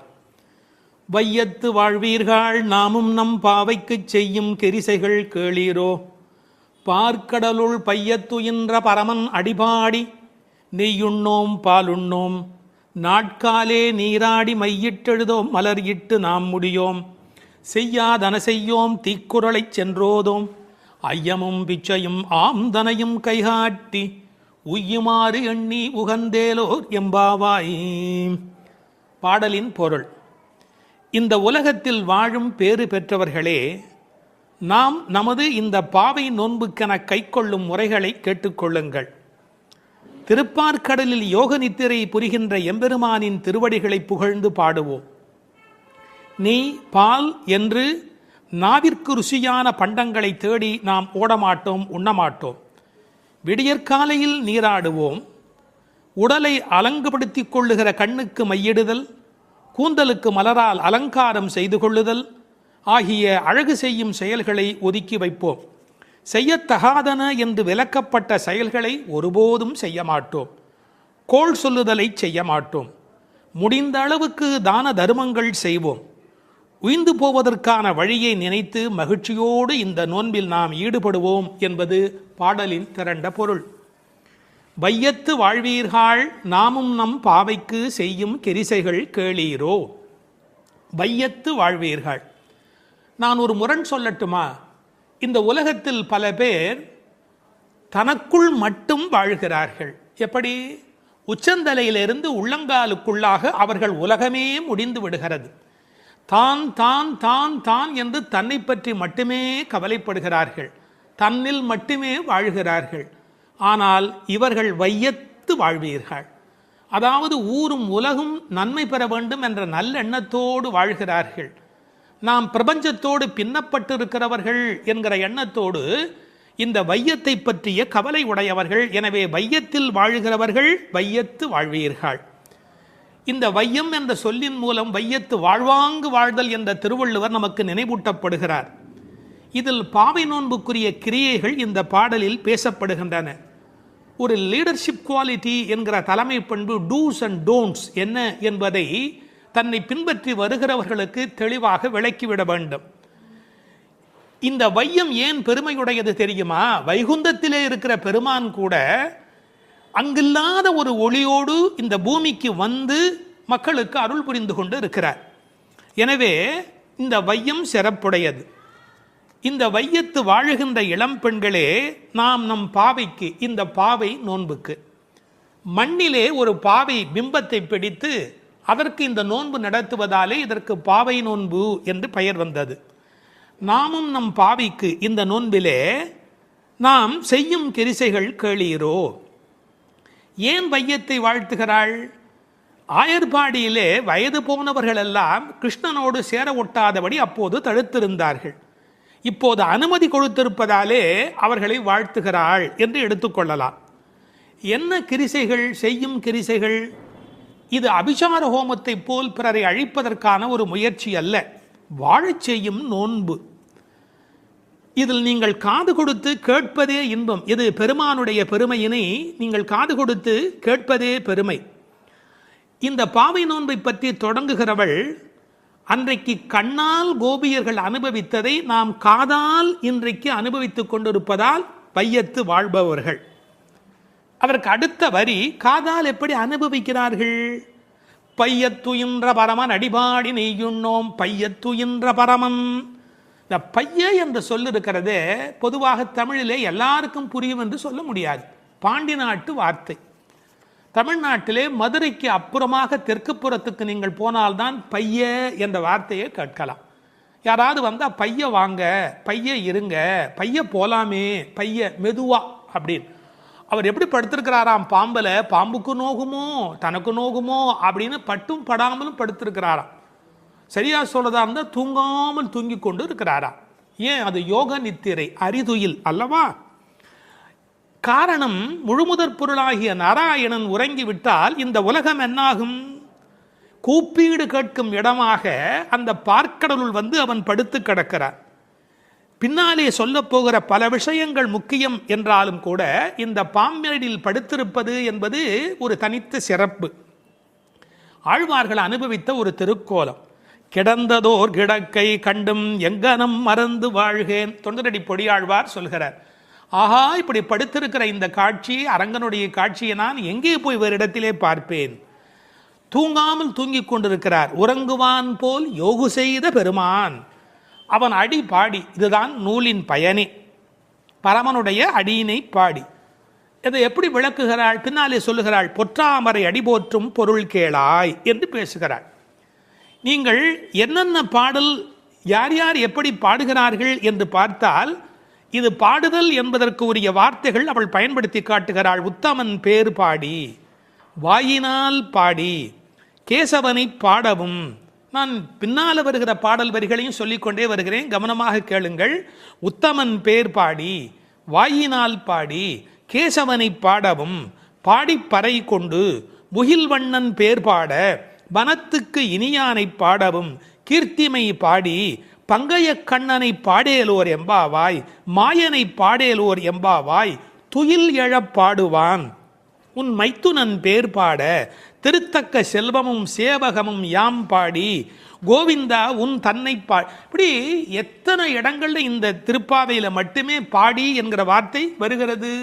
எனவே நோக்கமே பையத்துயின்ற பரமன் அடிபாடி, நெய்யுண்ணோம் பாலுண்ணோம். ரொம்ப அழகான ஒரு வார்த்தை. ஆயர்பாடியிலே எங்கு போனாலும் செழித்து கிடப்பது நெய்யும் பாலும். அதை உண்ண மாட்டோம் என்று சொன்னால் விரத காலங்களில் இவற்றை உண்ணுவதில்லை என்பது வெளிப்படையான பொருள். நெய், பால், இதை உண்ணாமல் இருப்பதற்கு இன்னொரு ரசமான காரணம் ஒன்று உண்டு. இப்போ நமக்கு ஒருவர் மீது பிரியம் இருக்கிறது என்று வைத்துக் கொள்ளுங்கள், அவர்களுக்கு ஒரு பொருள் மீது பிரியம் இருக்கிறது என்று வைத்துக் கொள்ளுங்கள். அதை யாராவது நமக்கு கொண்டு வந்து கொடுத்தால் சாப்பிட மாட்டோம். ஏன்? நாம் ரொம்ப நேசிக்கிற ஒரு குழந்தை, அதற்கு அல்வா பிடிக்கும், அல்வா கொண்டாந்து கொடுத்தா என்ன சொல்லுவோம்? என் பேரனுக்கு பிடிக்குமே, நான் எப்படி சாப்பிட்றது? வரட்டும் வரட்டும், இப்போ வரட்டும், வந்ததுக்கு அப்புறம் அவனுக்கு கொடுக்கலாம். இந்த நெய்யும் பாலும் கண்ணனுக்கு பிடிக்கும், கண்ணனை இவர்களுக்கு பிடிக்கும், தனக்கு பிடித்த கண்ணனுக்கு பிடித்த நெய்யும் பாலும் அவனுக்கு, அதனால் நெய்யுண்ணோம் பாலுண்ணோம் என்ற ஒரு அனுபவத்தையும் நாம் பார்க்கலாம். தமிழிலே நெய்யும் பாலும் உண்ணுதல் என்று சொல்வார்களா? பருகுதல், தின்னுதல், உண்ணுதல், நக்குதல் என்று சொல்லுண்டு. அதில் நெய் பருகுதல். அதை விட்டு விட்டு யாரும் நெய் குடியோம் பால் குடியோம் என்று எழுதியிருக்க வேணும். ஆனால் உண்ணோம் என்று சொல்லுகிறார்களே, அதற்கு உரை எழுதியவர்கள் சொன்னார்கள், இவர்களுக்கு என்ன தமிழ் இலக்கண இலக்கியம் தெரியும்? ஆயர்பாடியிலே வாழுகிற பெண் அல்லவா, எனவே அந்த குலத்திற்கு ஏற்ப பேசிவிட்டார்கள் என்று ஒரு நயம் சொன்னார்கள். ஆனால் இன்னொரு சிறப்பு இருக்கிறது. உண்ணோம் என்று சொன்னால் நம்மூரிலே வேண்டுமானால் பாலும் நெய்யும் தண்ணீராக இருக்கலாம், ஆயர்பாடியில் கொழுத்து செழித்த காரணத்தால் அது உண்ணத்தகுந்த அளவுக்கு கெட்டியாக இருக்கிறது என்று கொள்ளலாம். இப்படி இவற்றை செய்ய மாட்டோம், நெய்யுண்ணோம் பாலுண்ணோம், நாட்காலே நீராடி மையிட்டு எழுதோம் மலர்கிட்டு நாம் முடியும். உடலுக்கு ஒப்பனை செய்து கொள்வது என்பது உலக நன்மைக்காக, உலக வாழ்வுக்காக. அத்தகைய காரியங்களை நாங்கள் செய்ய மாட்டோம். காரணம், இது உள்ளத்தை அலங்காரம் செய்கிற காலம். புறம் சுவர் கோலம் செய்து என்று தொண்டரடி பொடியாழ்வார் சொல்வார். இந்த வெளியில் வேஷம் போட்டு எவ்வளவு காலம் இந்த உடம்பையே பாதுகாப்பது? அதனால் விரத காலத்தில் இத்தகைய கவர்ச்சிகளை எல்லாம் விட்டுவிட்டு, ஏனென்றால் அலங்காரம் செய்து கொண்டால் பிறரது கவனம் நம்மீது குவியும், அது அவர்களது வழிபாட்டை குறைக்கும். அதனால் மையிட்டு எழுதோம் மலரிட்டு நாம் முடியும். வாசனை பூ கூட வைப்பது இல்லை. அதில் இன்னொரு பொருள் இருக்கிறது. மலரிட்டு நாம் முடியோம் என்றால் காதலில் கண்ணன் வந்து முடித்து விட வேண்டுமே ஒழிய நாங்களாகவே பூ வைத்துக் கொள்வதா? நாம் முடியும் என்று கூட ஒரு பாவனையில் அர்த்தம் சொல்லலாம். செய்யாதன செய்யும், செய்யக்கூடாத காரியங்களை நாங்கள் செய்ய மாட்டோம், பெரியோர்களால் விலக்கப்பட்ட காரியங்களை. நமக்கு மற்றவர் என்ன செய்யக்கூடாது என்று நினைக்கிறோமோ அதை நாம் மற்றவருக்கு செய்யக்கூடாது. என்ன முக்கியம் தெரியுமா? தூய உள்ளமின்றி செய்யும் வழிபாடுகள் பயனற்றவை. கோள் மூட்டுதல், தீக்குறளை சென்று ஓதோம். பிறருக்கு தீங்கு செய்வது என்பது கொடுமையில் மிகப்பெரிய கொடுமை. கோள் சொல்லுதல் என்பது சப்தமில்லாமல் கடிக்கிற ஒரு பாம்பு போலே. கற்களால் ஒருவனை காயப்படுத்துவதை காட்டிலும் சொற்களால் காயப்படுத்துவது மன்னிக்க முடியாதது என்கிறார் திருவள்ளுவர். உயிரை மாய்ப்பதை விட ஒருவன் பெருமையை மாய்ப்பது பாவத்தில் பெரிய பாவம். எனவே தீக்குறளை சென்று ஓதோம். ஐயமும் பிக்ஷையும் ஆம்தனையும் கைகாட்டி. ஐயம் பிக்ஷை என்பது பிரம்மச்சாரிகளுக்கும் சன்னியாசிகளுக்கும் கொடுக்கிற அந்த பொருள் பிக்ஷை. ஐயம் என்பது இல்லறத்தாரும் பசித்து வருகிற போது கொடுப்பது. கேட்டவன் என்ன தகுதியில் இருக்கிறானோ அதற்கு ஏற்ப நாம் கொடுக்க வேண்டும். திருவள்ளுவர் செல்விருந்தோம்பி வருவிருந்து என்று ஒரு வார்த்தை எழுதுவார். செல்விருந்து என்றால் கேட்காமல் போகிறவன், அவனுக்கும் கொடுக்க வேண்டும். வருவிருந்து கேட்டு வருகிறவன். அப்படி ஐயமும் இட வேண்டும், பிக்ஷையும் இட வேண்டும். இதுபோல் கொடுக்கிற விஷயத்தில் பிறரை ஏவக்கூடாது. நாம் நம்முடைய கைகளாலே செய்ய வேண்டும். சில வீட்டில் தானம் போடுகிற போது குழந்தை கையில் கொடுத்து அரிசி போட சொல்வார்கள், கொஞ்சமாக போகுமே என்ற ஒரு எண்ணத்தினாலே. எனவே ஆம்தனையும் கைகாட்டி எவ்வளவு முடியுமோ அவ்வளவு நாம் இந்த உலகத்தில் கொடுப்பதற்கு கடமைப்பட்டிருக்கிறோம்.